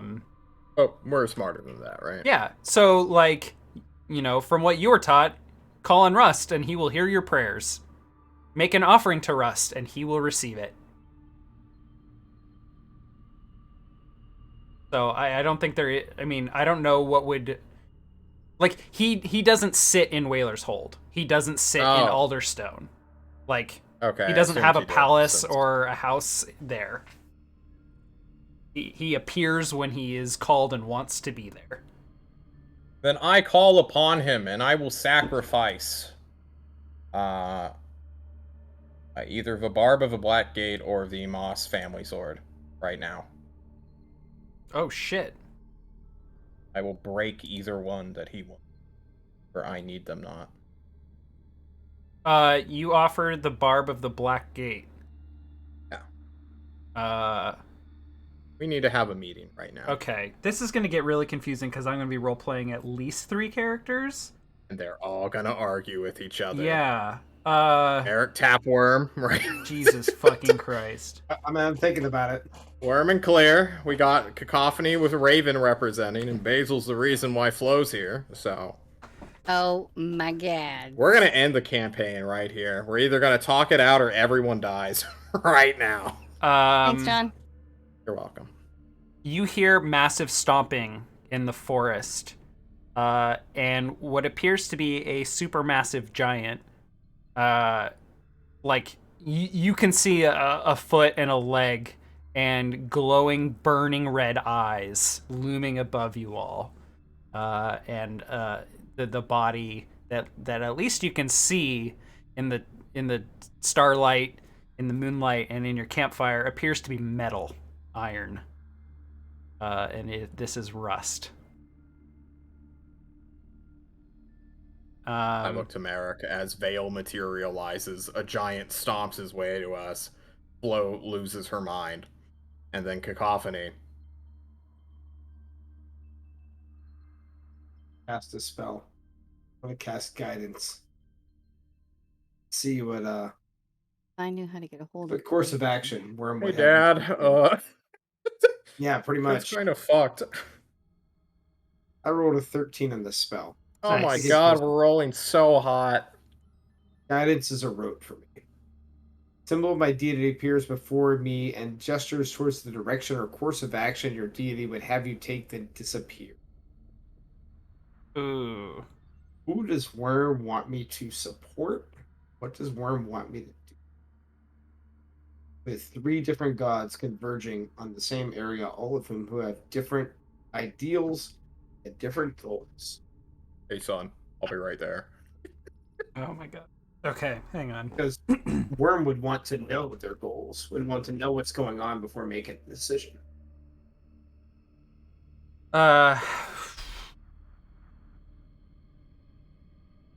Sorry, Nick. We're just kind of doing stuff. No, you're good. I was not expecting to have this conversation today. I just need to check some notes real quick.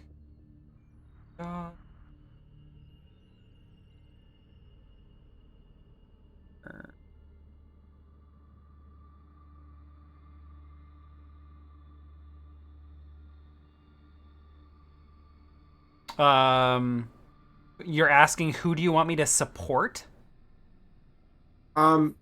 This is the deity gestures towards the course of action that he made me take. So if he gestures, if I see his symbol appear in the direction of Rust, then I'm going to lean towards trying to either learn more about Rust or lean towards helping to support Rust's argument, or flows, or veils.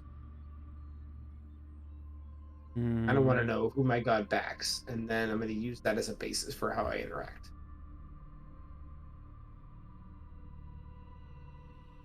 Oh my god. That is really confusing. I don't know if you have I don't think there is a clear answer yet, but you feel Worm's presence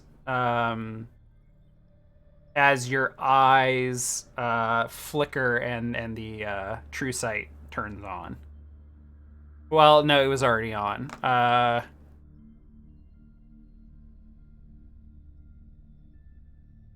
Yeah, I think you just feel like a warmth in your eyes, and they like not relax, but they don't feel strained. Like there's a presence in them as well, watching with you.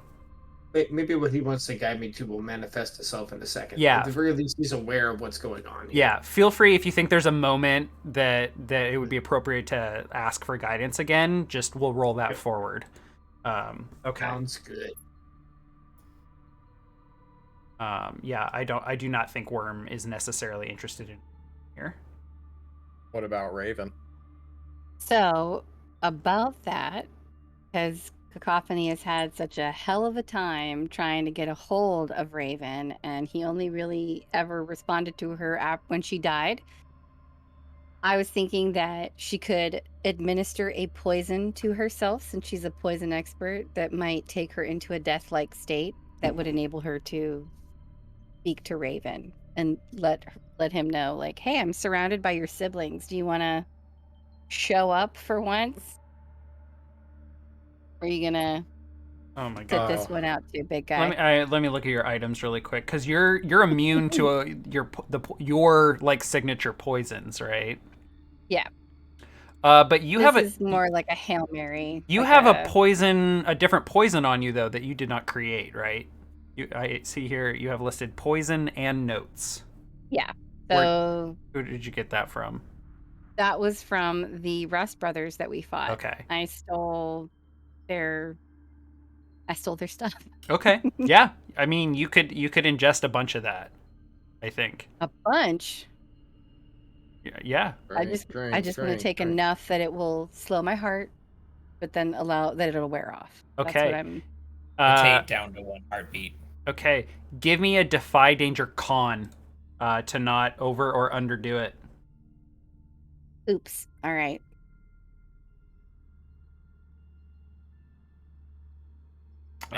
Aid to help measure the poison perfectly. Look at our rolls, Nick. Jesus. Look at them. Jesus. This was meant to be. The dice have declared. Okay. All right. So it is utter chaos as Flo is drinking. Wick rips off the cloak and tosses it to the side, and from behind it, a veiled figure, Vale himself, appears. And on his left, to the left of Wick, stomping through the woods, is this large metal man. Flo and Vale looking up at the burning eyes that you can see, with the 13 red stars now? Yeah. Above the red piercing eyes, burning eyes of Rust make it look like there's 15. Merrick's eyes are glowing brightly with that iridescent snake reflection thing. And before you all realize it, Cacophony is just chugging a bottle of poison. And then she just collapses on the ground behind everybody. Basil, as all of this is manifesting, what is going through your head? I'm listening to the different noises and vibrations in this forest, and trying to quietly find the same note on the violin. It might serve, if nothing else, as a gavel to keep things in control during the really wacky conversation we're about to have. The red note, we'll call it, the roar, Yes, or the white yes. note. I don't know what to call it. But let's say the red note. Okay, I'm just imagining like blind red rage of a roar. Yeah. Okay. I think that definitely. I know that's not what we lined up for. What's the actual move called? Metal Hurlant. Chives is metal as fuck, which is the actual thing that we named it. What is happening with these dice? But why don't we say that with Chives' help, he finds the note and now knows how to play it. Sure. Yeah, that's fine. Okay. Okay. Also, is there a sexual whisper on the air as well? Oh, hell no. In fact, Wick, you hear Come on, Frank. as Vale is like manifesting through you. He like, I mean, there are so many things occupying your body. It's really, I imagine it's strange to be a part of you or in you or around you. I mean, the collective. And you hear like an, oh no, no. Starts doing a dance routine. Yeah. He is eager to get out of whatever the fuck is going on in your body right now. Okay. So, and as all of these gods appear, nope. Vale, I need to got like a bunch It's of begun. Vale, Yeah, you need to go get like 3 or 4 different hats. Just keep switching hats as you go. Do we not just speak as our representative gods in this conversation? No way. We don't know what any of their business is. Yeah, there's going to be a lot to learn here. And I'll do my best not to role play at all because then it'll take forever and I will have a hard time. So feel free after one of my characters finishes talking, please, and feel free to interject so that I can like have something in between me talking to myself. So Vale looks up at Rust, towering over the rest, and he says, "Please put away that ridiculous disguise. Come down and sit with us. Let's have a meal." And Vale will like snap his fingers, and a bunch of chairs will appear, plain wooden chairs. Does Clear show up since the meal was made in his skillet? No, you do not see. They have representation though through the skillet. For sure. Partly because I don't want to play yet another god, and we have not focused on Clear very much. Break RGM. If anything, it's opaque. And Rust will like pause for a moment, and he's kind of like eyeing all 4 of you, and then he just kind of like Ant-Man shrinking down, like he just becomes a much smaller person. He still appears to be made of iron, but I would face cast him as a Keanu Reeves. I have an actor in mind for him. Ed Harris. It is actually a Middle Eastern actor. Dean Andrews? Who? Guy who played Saeed on Lost. Sure, I like that. Yeah. Naveen Andrews is a great, but with like a longer beard than he had in Lost, and his hair is much better kept. And he like is just looking super bulky and swole, and he kind of eyes all of you, and goes and sits down. You all had made a wonderful meal, and there was 5 leftover portions, if I recall from one of you choosing Correct. Yeah, or there's a ton of leftovers. Yeah, so they're gonna serve themselves each up a plate, and begin. Just like the gods, taking whatever the fuck they wanted. You invited. Before Flo goes to sit down, can I like round on her and be like, "It is poison. Please put it down." She like brushes past you, and she just like sits down, and she's just like holding it. There were 13 servings left in it last time, I believe. Andy, don't or count 10. on getting any back. Okay. I'll Spits it back up, pure. She's just eating the poison. Okay. Let's cut over to Cacophony. You are standing once again in that void space, where it's like in Stranger Things, like 11 standing in the black void, but you begin to see the stars appearing around you. And as the camera pans, it sees nothing standing over there, and then it pans behind your back, and then suddenly there is a white, fully crow-looking Selkie standing before you. Hey, long time no talk. Remember me, Cacophony. I'm hanging out in a clearing with your kin. All of your god brothers and sisters are there, literally having a meal, talking about what Vale is doing. You should come. I know you haven't been very present, and you have your reasons, but you need to be there and show up for this one. This is like non-negotiable. Raven looks like he's about to break down and cry. Save it for the family reunion, buddy. Give me a charisma check, please. Oh God. I roll like shit. There we go. It begins. It begins. It has begun. We've lost our luck. Yeah. They begin to sob up, and you appear in the camp, and Raven is standing beside you. For the rest of you, you see a white Selkie person, like not much bigger than Cacophony.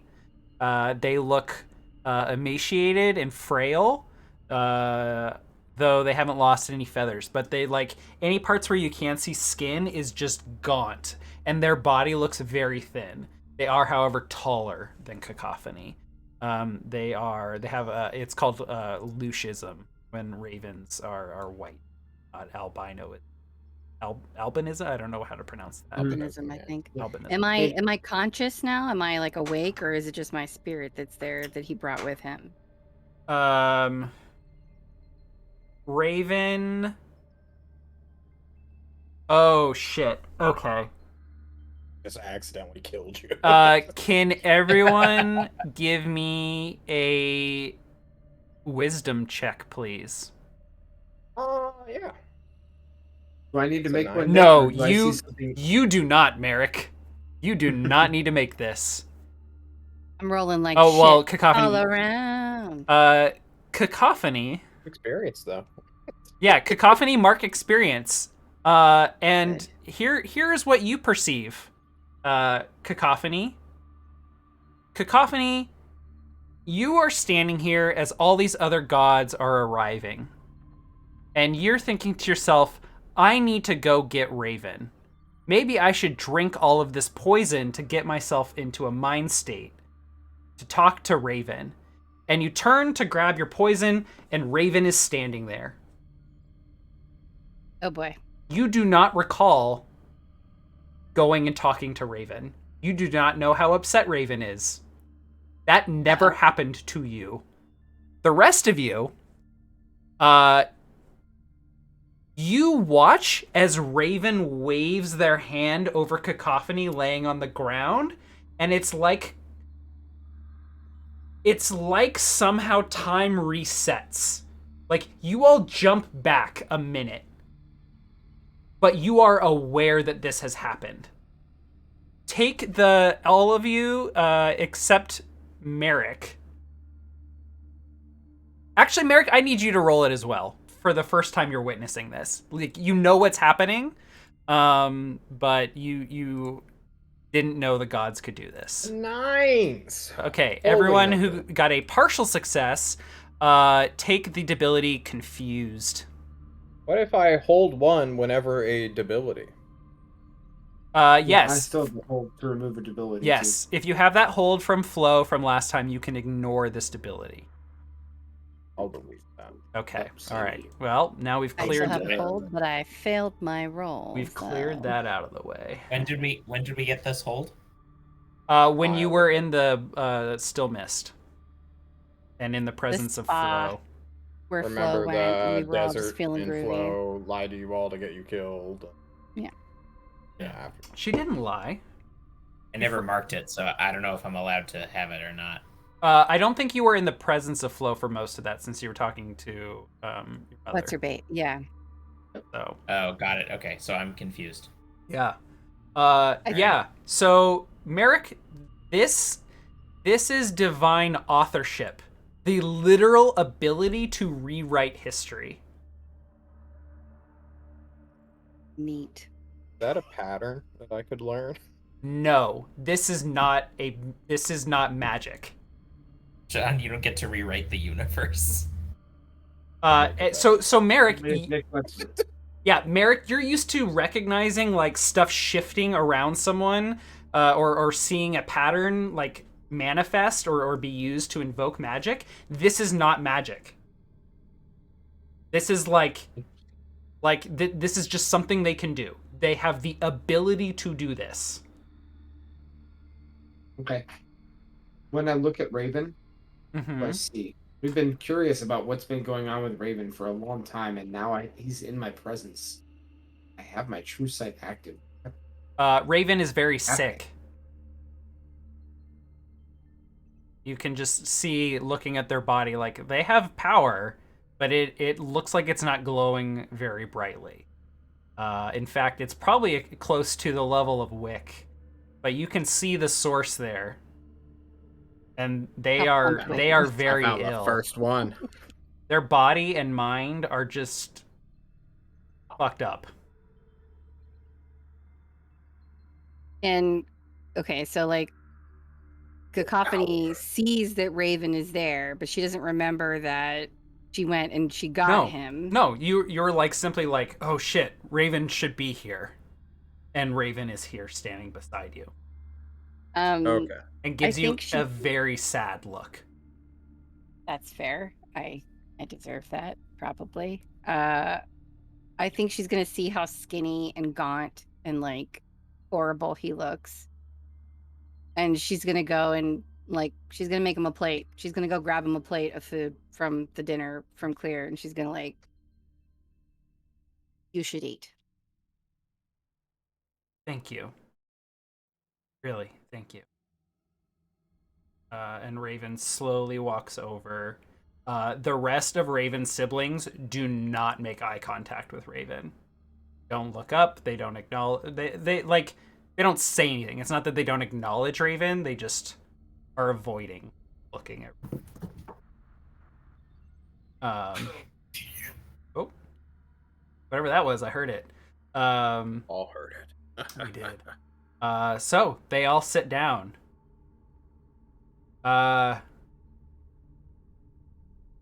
Shit, what started all of this? Hi, nice to meet you. My name's John. I mean Wick, excuse me. My representative. You fuckers suck. All of you suck. Each and every one of you are pitiful and are destroying our world. You need to talk this out to see why you, I point to Rust, you're trying to get all your followers to summon demons and meld the realms together and make our environment a shithole. Don't know why that's happening, but you're killing a lot of people. You, I point to Vale, I'm gonna guess 10 people just died, like, within the past hour, and you're tearing the sky down. Great, that's your property. Apparently you made it. I'm not mad that you want to break what you made. You, I point to Flown? What's her name? Flo. Oh, Whoa. You have the most lazy work ethic in the world. How dare you claim to have any responsibility in this world when you have done nothing to lay claim to it? And finally, the big Fuck you, Raven Wick, himself. says Flo. I don't care. What are you gonna do? Actually do it? Probably not. Finally, Raven, why are you crying, man? You made the world. You just, I assume, reverted time back. What's going on? There's so many questions, and you are killing so many people because none of you will speak to one another.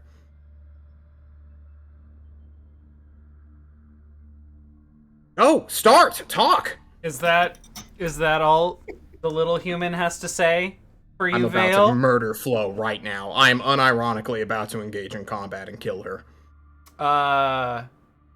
She just like, I don't need any of this. Basil, you got this? Are you running away? I'm not running anywhere. I'm done with this conversation. I Stop don't need acting it. like I a don't want it. child. I didn't ask for it. You came here! The little To what? Plot against Vale? If you want me to represent you in this, you need to meet us halfway and actually participate. Well, I don't need you as my representative anymore. You haven't really Basil, done that. what does she want? Do you even know? No, I barely have a relationship with this. Okay, with well this then, guy. I guess you're not losing much.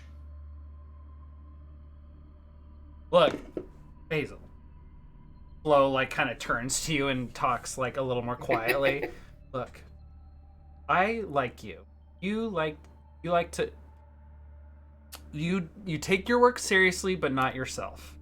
Like, you work hard, you play hard, and that's why I chose you.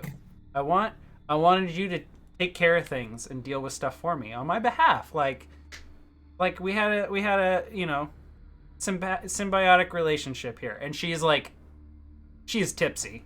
You can smell it on her breath. You can also smell the toxin on her breath.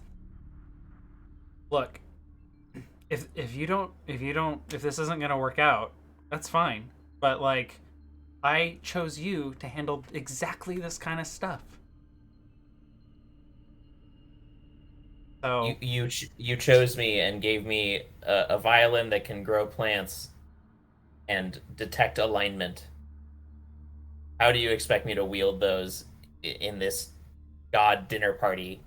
How are you supposed to divine what she wants if she won't tell Yeah, Basil, how can I act as your emissary with no information and no tools?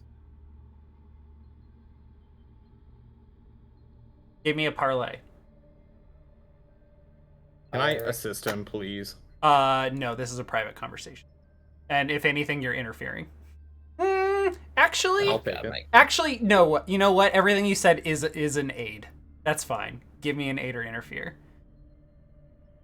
Finally, I can help Basil in something. Yes, take that +1, baby. Oh, Wow, feels 13. So Fine. Participate. Fine. You handle it. And she like puts her hand on your shoulders, and you feel the most energy, like the most energized and free of your burdens and empowered to do anything you have ever felt in your fucking life. You are now a level 6 cleric, Basil. See you later, Ranger. Consider yourself to always be 1 level less of ranger. Like, that is your cleric level. Right. Okay, you got this. I'm I'm leaving. What's your goal? I don't know. Keep all of this from ending. from being completely ripped apart by the ether. That asshole points at Vale, and that asshole points at Wick. Clearly, is this like the bad invisibility spell where like Flo thinks they're being discreet, but in reality is just yelling? Oh no, she has raised her voice at this point and is like, okay, got it. I want you to like stop these fuckers, and whatever they're planning. We haven't had a meal together. You forfeit that right in centuries. I'm not interested anymore. And she like takes her plate and the alcohol and she stands up and she walks into the forest. I just throw a fireball at her. Yeah, go for it. Okay. I want to throw a fireball. Okay. Whatever. She's abandoned her duty as a divine. Like, she delegated it. The thing is, John. Oh, yeah, cast your fireball. I love this. Okay. Boom, 12. Okay. You cast fireball at her. Vale instantly uses his divine authority to rewrite time before the fireball hits her. I look at Vale like, is this not what you want? Are you acting out like a child too? You want to end this world and you're stopping me from killing someone who actively will let it die? It's not your place. It's not my place. Not yet. Says Vale. I'm losing my mind! Yeah, you little bug. We're the ones with divine authority, not you. You don't get to tell us what our duty is, our responsibility. Is this Vale talking? No, my name's Flo. Wait, is she back now? She's like turned around because you just threw a fireball at her. You need Big Bro to protect you from a wee little ant? Are you kidding me? Go! Just leave. You're done. You're gone. I hate you. You are the worst. Let the reasonable people sit around the table and discuss how we're gonna end the world, apparently. Because you clearly don't want to. She turns around and walks away, and as soon as she's in the dark, Merrick, you can see her taking another drink in the dark. Alright, can we discuss what's going on, like adults? I move into her seat. All of the gods' eyes linger on you, Basil. So, and I twiddle the violin strings and make my seat rise out of the grass a little bit higher, so I'm at eye level with them. Nice. I love that. What would you have us discuss, young Wick? Says Vale. Why are you trying to destroy this world? I am not. Who's talking? Vale. What are you trying to do?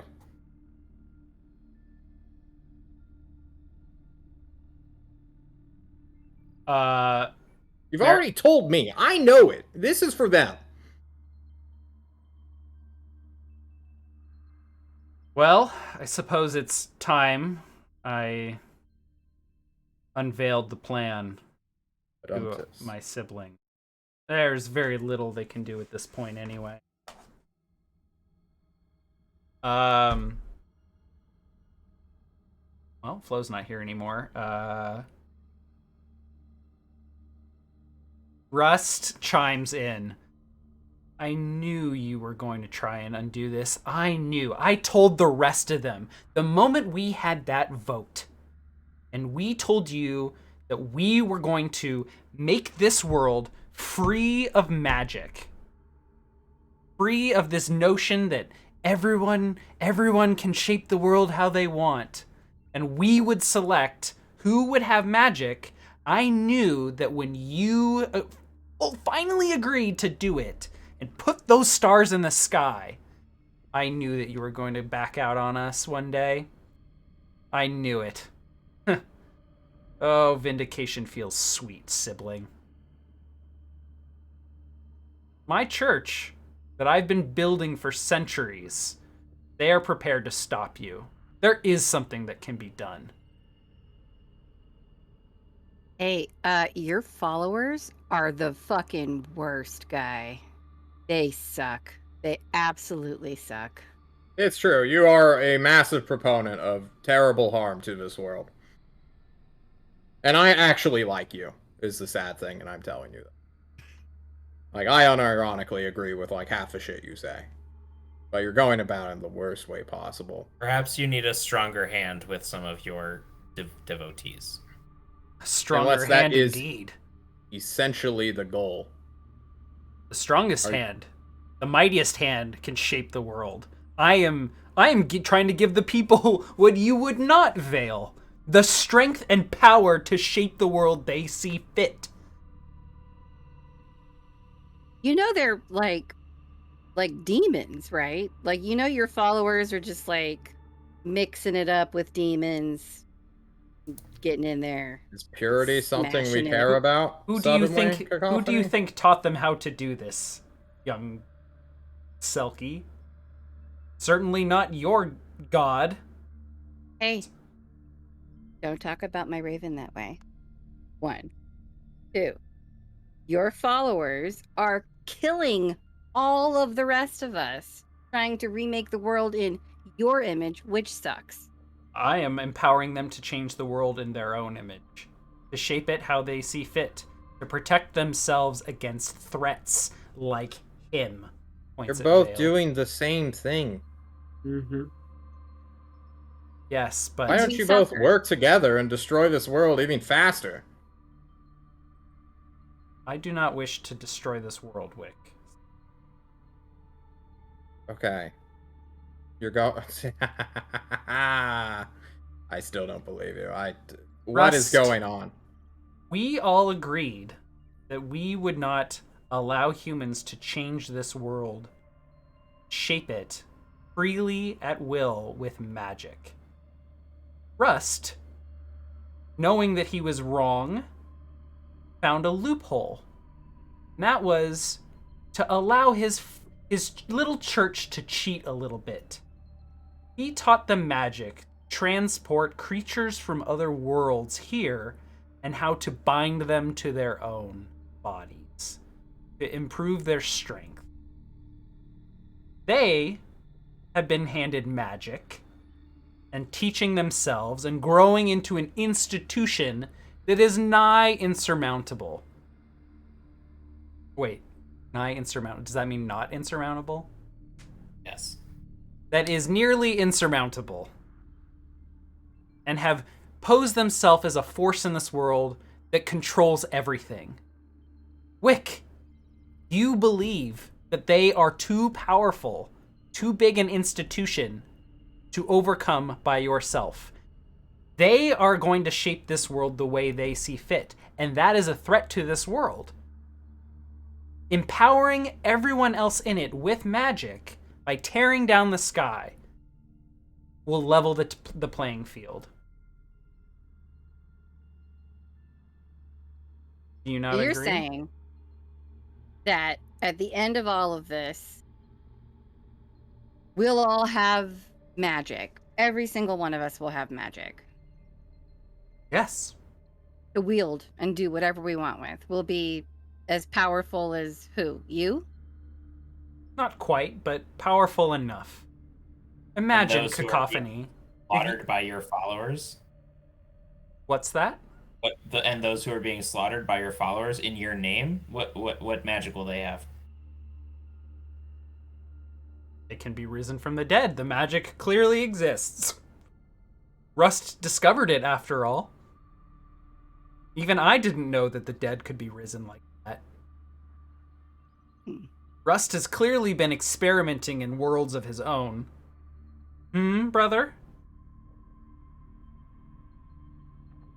Rust sits silently. As Buster Bluth just going, hey, brother. Hey, brother.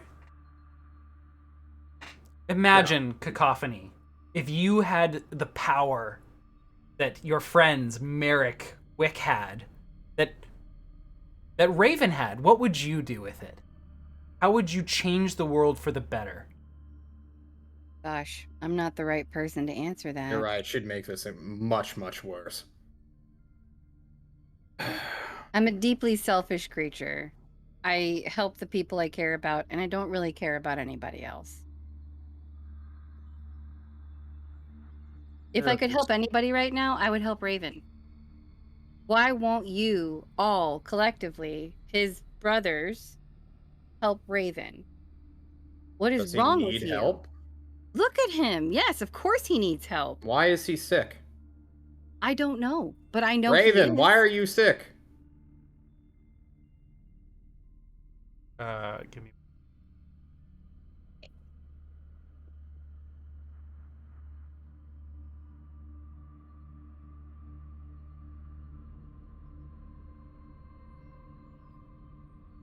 Created this world.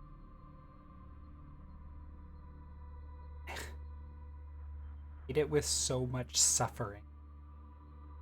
So much need for things to be changed. So much need. So many needs to be satiated. To be met. Why did we make them this way? A great question. So, But you're Raven, still- hypothetically, if we were to have magic, would that assuage some of the needs that you feel from all of us that are oppressing you and making you sick this way? Would all of us having magic fix any of that? Would it help to heal you? It's too late. As he says that, Well, that's terrible. I know the look of someone committing suicide. Is that what is happening here? Is this disease self-imposed?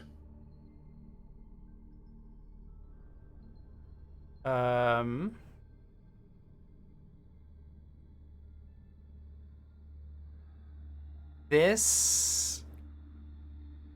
Okay, so content warning for talking about depression. Not about suicide for as far as Raven goes. Has Wick experienced severe depression? Luceren saw him about to jump off a ledge to kill him. Mm-hmm. So this is severe depression without suicidal ideation. Raven has hit rock bottom and has no self-worth.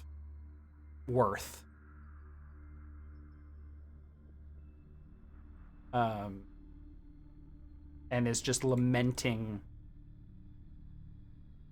decisions made eons ago. Raven all this time has been just like kind of staring at the fire. Again, not making eye contact with his siblings, and I don't think they would have made eye contact with him. And I think Raven says, I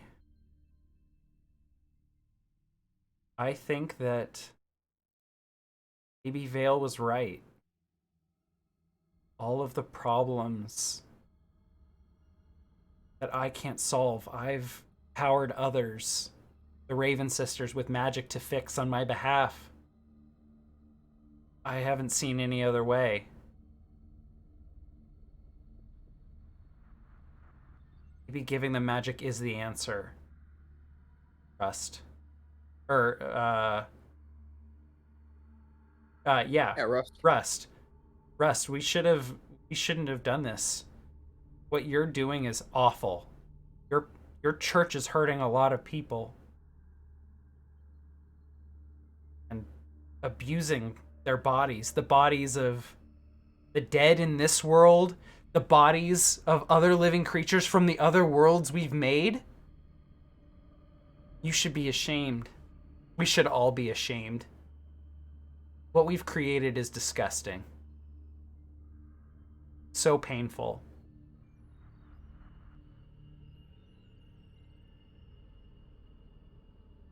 Merrick.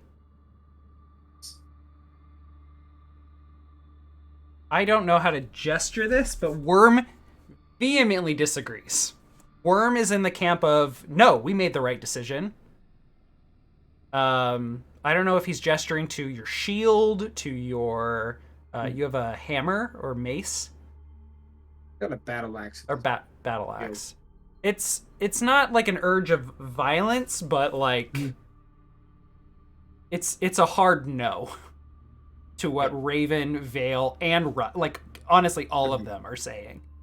This is the point when I think Merrick will stand up and start speaking. Vale, you say that empowering everyone with magic is necessary to stop the encroachment of the power of Rust and his followers. Raven, you say that giving them magic will help, ease the burden? Help set the balance? Stop the flow of evil? Rust, you say that the power goes to those who are the strongest. Keeping the magic away will help ensure that the strongest rise to the top. But all of you are missing the point. You're all seeking to shovel the power to your own camp. Empower those to fight against each other. Give someone who is weaker power to fight the stronger. Make someone who is stronger so strong so no one can oppose them. All of these paths end in destruction, death, despair.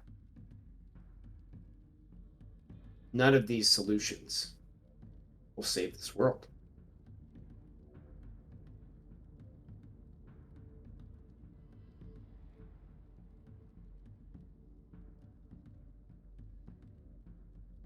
I don't hear a solution. What is your optional alternative? Everyone call it a night and go home after the spiral has been going on for thousands of years since creation itself? This world is made of conflict, Merrick. Do we lie back down, stare into the sky, and wither away? Where is your ambition? I know you have it.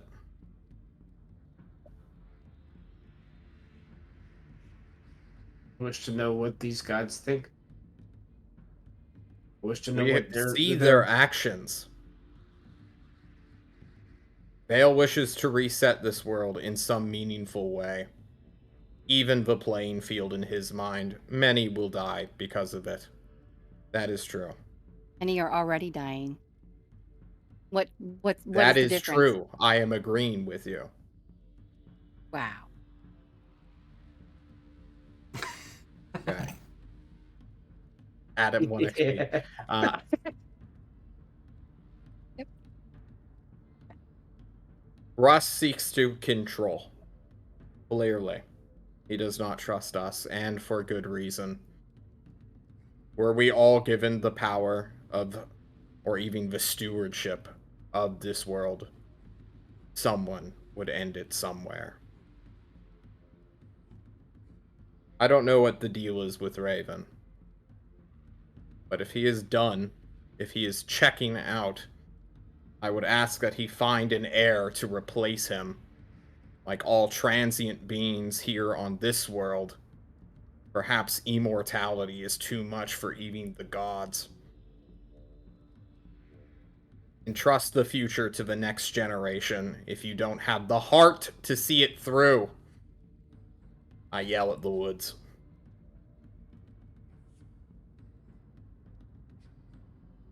That is one thing Russ taught me. Not to live for my own life, but to live for the future, for others. Though I suppose I ironically took that from a misunderstanding, from a kinder interpretation that has made me my own god and enemy. What is the path that you see? I would like all of them to leave. To move on, to a different place so that we, the inheritors, the ones who they made without even knowing what would come, this world. Stop fucking around with demons, opening portals. Stop tearing down the sky. And just leave. Raven seems like he's on his way out anyway. He can leave forever. Flo seemingly does nothing anyway, but if she tyrannizes people without competition, then she will need to go as well. We don't need Worm to seek understanding. He is not the arbitrator nor the force of will that makes us wish to learn. And I don't even know what the fuck Clear does, other than make cookware. I suppose she can stay if that is all they ever do. Rust and Vale chuckle at this, mocking of their sibling Clear. Oh shit, that's a human brotherly connection we've just made. We've just found inner ground. Making fun of Clear, yes. Oh. I mean, you're criticizing Flo a lot for someone who's espousing the same values as Flo, which is to like leave the Ravenlands alone and let them look after themselves. I don't believe that's true. Burn. She would not be here otherwise. You don't believe that she wants to leave it alone? Exactly. That's why she's still here. Is that what you believe, John? It doesn't matter what John believes. I'm actually very curious to hear how you as a player have interpreted Flo. We can find out after session. Okay. I'm also curious, like, is that... I'm in the zone of Wick! I know. I feel like we're making strides! Yeah, so part of that is also trying to understand, is Wick suspicious of Flo? Is that where that comment is coming from? Or just annoyed? Like, is he suspicious Flo has, like, unknown intentions? Ulterior motives? Yeah. No one would be in a cage of their own design if they did not wish to do something in it.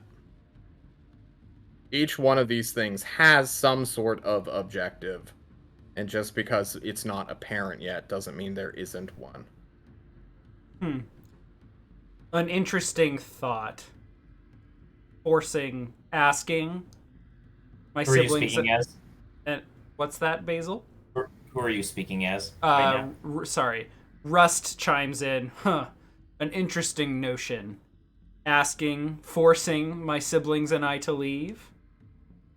Well, Raven, do you want to leave this world?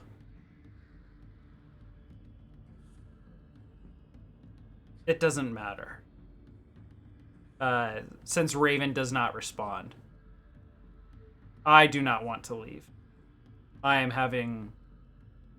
have invested too much here, and there is so little else out there for me.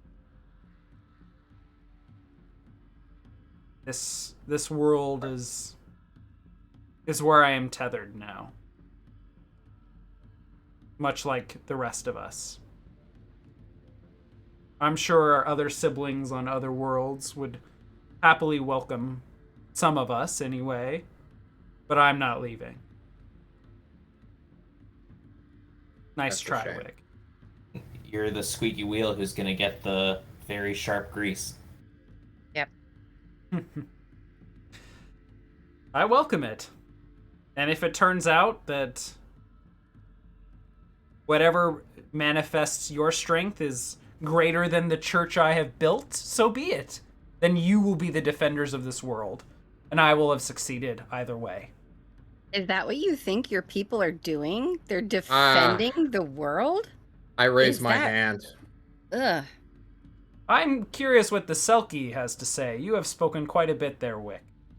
I'm having divine revelation. If you could have it silently. The bird was speaking. I just want to give a spotlight to other people, John. Go, do it. Go. I'll be extra quick. I wanted to say I think Cacophony's gonna look at Raven and say, do you want us to have magic? Do you want to ally with Vale.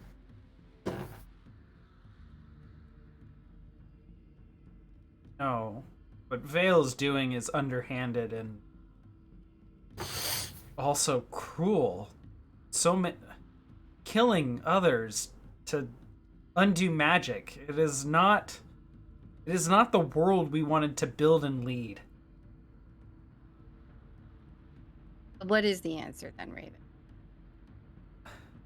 You said at one point that you agreed and that maybe it would have been better if we had had these things. And if you don't seek to do it in Vale's way, how do you propose to right this wrong? They simply begin welling up tears. I'm going to take a hanky out. I'm going to take a hanky out and I'm going to hand it to him and be like, it's okay. This is really hard for me. I'm not a very comforting Selkie. It's unusual for me. They'll take your handkerchief and kind of lean towards you for comfort.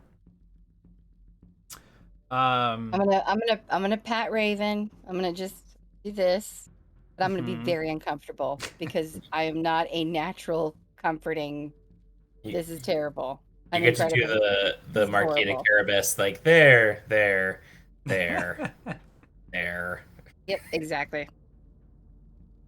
She's doing it because this is her deity, but she does not like it.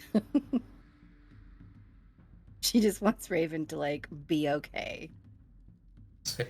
Well, so Kakame's a little embarrassed. So embarrassed. Well, Merrick, says Vale.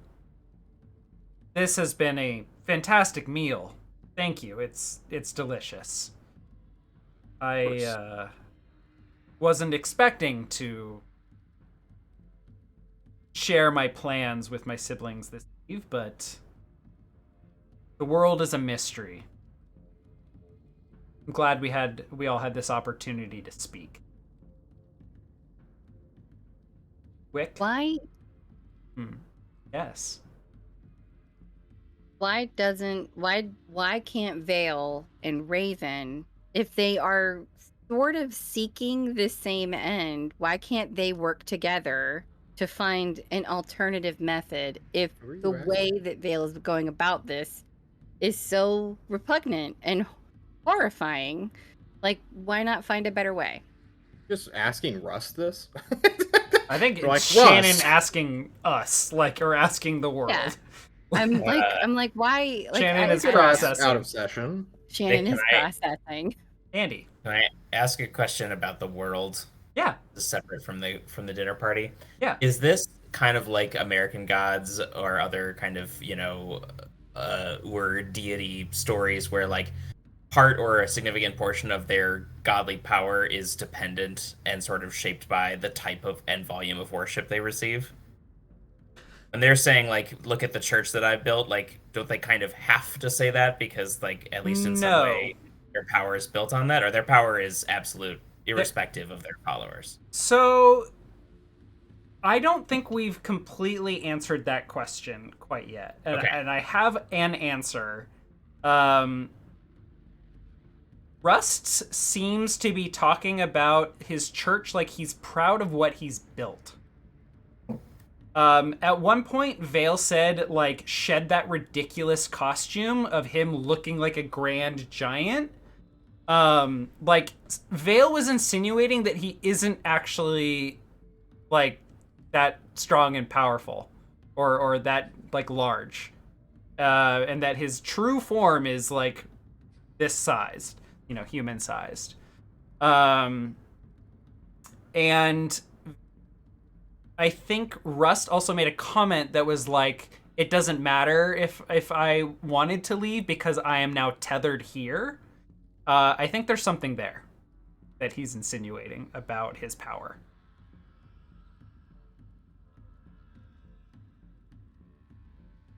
So he's imbued his followers with his own power, thereby diluting it and spreading it so he can't leave. Maybe. Could be a solution. I don't know if a cleric can anchor a god here. But that would be fucking sick as hell if it's true. Okay. Well, I think I will take my leave, says Vale. Wick, Make sure you thank Fear for the meal. I'm sure my siblings will be in contact with each other all very soon. They can pass along my gratitude. Wick, did you have something you wanted to talk about in the woods about 20, 30 feet away? Yes. Let's go chat. We go. Awkward. And Rust stands up next. Well, this has been interesting. I won't claim to know any of your names, but have a pleasant evening. It's mine. It's you. And Rust will step into the woods. He will not resume his large size. And Raven will just kind of be bawling there and crying for a while. At least while Wick's conversation happens. Do any of you want to say anything to each other before we cut over to Wick? I want to see if I can give Raven the soul stone from my brother and Mishla and the others. I'm like, you're here now. Can you take these soul stones? So Jacob, Isn't the state of your soul still Deliver them. shambles? So your soul is gone. Your brother's soul stone is sewn into you, is my understanding. Yes. So unless anyone's performing surgery on you, that's not coming. It's in a place that I could easily cut open and. Oh shit. Okay. Just so I wouldn't lose it or that it wouldn't be taken from me. Oh, maybe we should end on that scene. I beg of you, just eat it. You're just trying to shove this or maybe we'll... Sorry. Okay, that sounds like a really important scene and we're getting really close on time. So why don't we save that to open up next week? Okay. Is you talking to Raven, who's bawling. So there's like this like awkward like crying and leaning against you. You're awkwardly comforting. Basil, Merrick, and Chives are like left sitting / standing there awkwardly as you comfort your god. Merrick, Worm, you sense Worm disappear from your like manifesting himself within your eyes. Do you have anything like any nice one-liners for Basil, or anything you want to say? No. Merrick will probably have plenty to say when all the gods are gone. Okay. All right. So we'll cut over to Wick in the woods as Vale kind of like begins pacing ahead of you slowly. And then as he gets like a decent distance away that can't be seen other than by you in the starlight, he begins to like clench his fists and look really uneasy, like he's infuriated. He begins pacing back and forth. What is it, Wick? You stopped me. I was ready to go right then and there. How do I get rid of this restriction? I'm going to kill Rust.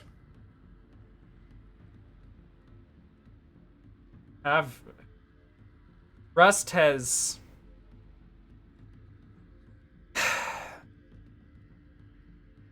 If Rust shows up in battle, certainly have at it. But these are my siblings, my family. We are your children. What matters more to you? Infanticide? Or, I don't know, actually. Brother side? Infanticide and fratricide. Fratricide, thank you so much. I do not wish for wanton death. It is too late to say those words now. You have done it. You must now own the consequences of your actions, and one of them is me. I am prepared to deal with the consequences of my actions. I don't But believe I you. am the one who is in control here, Wick. Not you. You say that, but you have 6 sources of competition now. It would be better if there were 5. And then 4. And then 3. I do not wish for my siblings to die. I wish for them to see that I was right. Raven clearly does. Rust, we're getting there. He understands that I was right, but he's trying to play it like this is now his idea. That it was he who thought of this and manifested it himself in his Are we pawns? church. Or are we your children?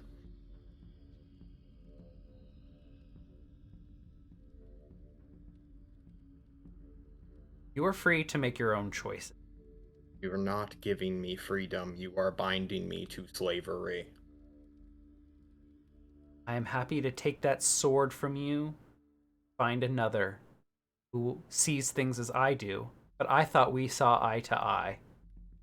We do, but you're not giving me what I need to accomplish my goals now. My goals are your goals, and killing my siblings is not. Am I your slave or your child? Just answer me honestly for once. What do you need, Nick? What do I you need to want? be able to not have my actions stopped at the flip of a hat. I need time not to reverse when I leave a killing blow on someone. You are free to kill all of the kin of this world, but my siblings are off limits unless you meet them in battle. And what is to stop them from cheating? Will you?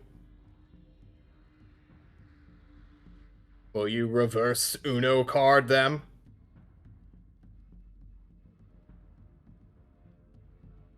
Currently, I am a puppet and a slave. You are not giving me freedom.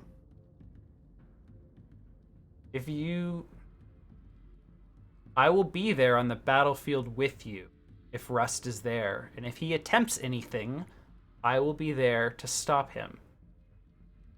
This reverse draw 4 nonsense that you're speaking of, I can counteract that. But not unless it is in battle.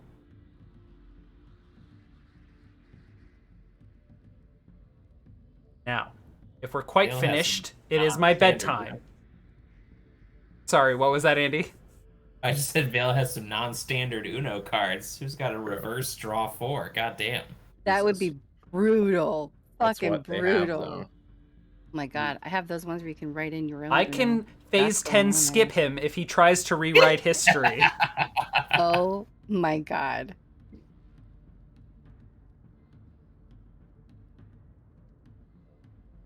Seriously, it is now 10 o'clock. I understand. And I have other responsibilities and places to be. I've committed to... And murders, yes, I know. Yes, but I've made a commitment, and I must honor it. Get the fuck out of here. Very well. Well, in that case, Wick, I will see you next week on Fable Table. If you enjoyed this meal, please like, comment, and subscribe. And if you don't, I'll take away your magic. All right, that's been us. Any shout-outs or plugs anyone wants to make before we sign off for the night of this ridiculousness? This was a crazy-ass episode. It was a great episode. Vale and Clear are playing Parcheesi at 10:25, says Shadow. Yes! All right. Guys, I'm John Dungeon Master. We run West Marches and D&D. Shannon. I have no desire to be found at this time, but maybe. Andy, how were the responses to what should go on all the shelves in this house on your Instagram feed? Oh, they were pretty good. Folks, if you want to just hate everything you look at, go follow Zilla Gone Wild and please hate these things on Instagram. And just go see the world of really bizarre renovation choices and home design. It's very entertaining. Fantastic. Not affiliated with them, and no plugs for me. Don't perceive me. Thank you. But if they want to sponsor this stream, we'll gladly accept. Brian?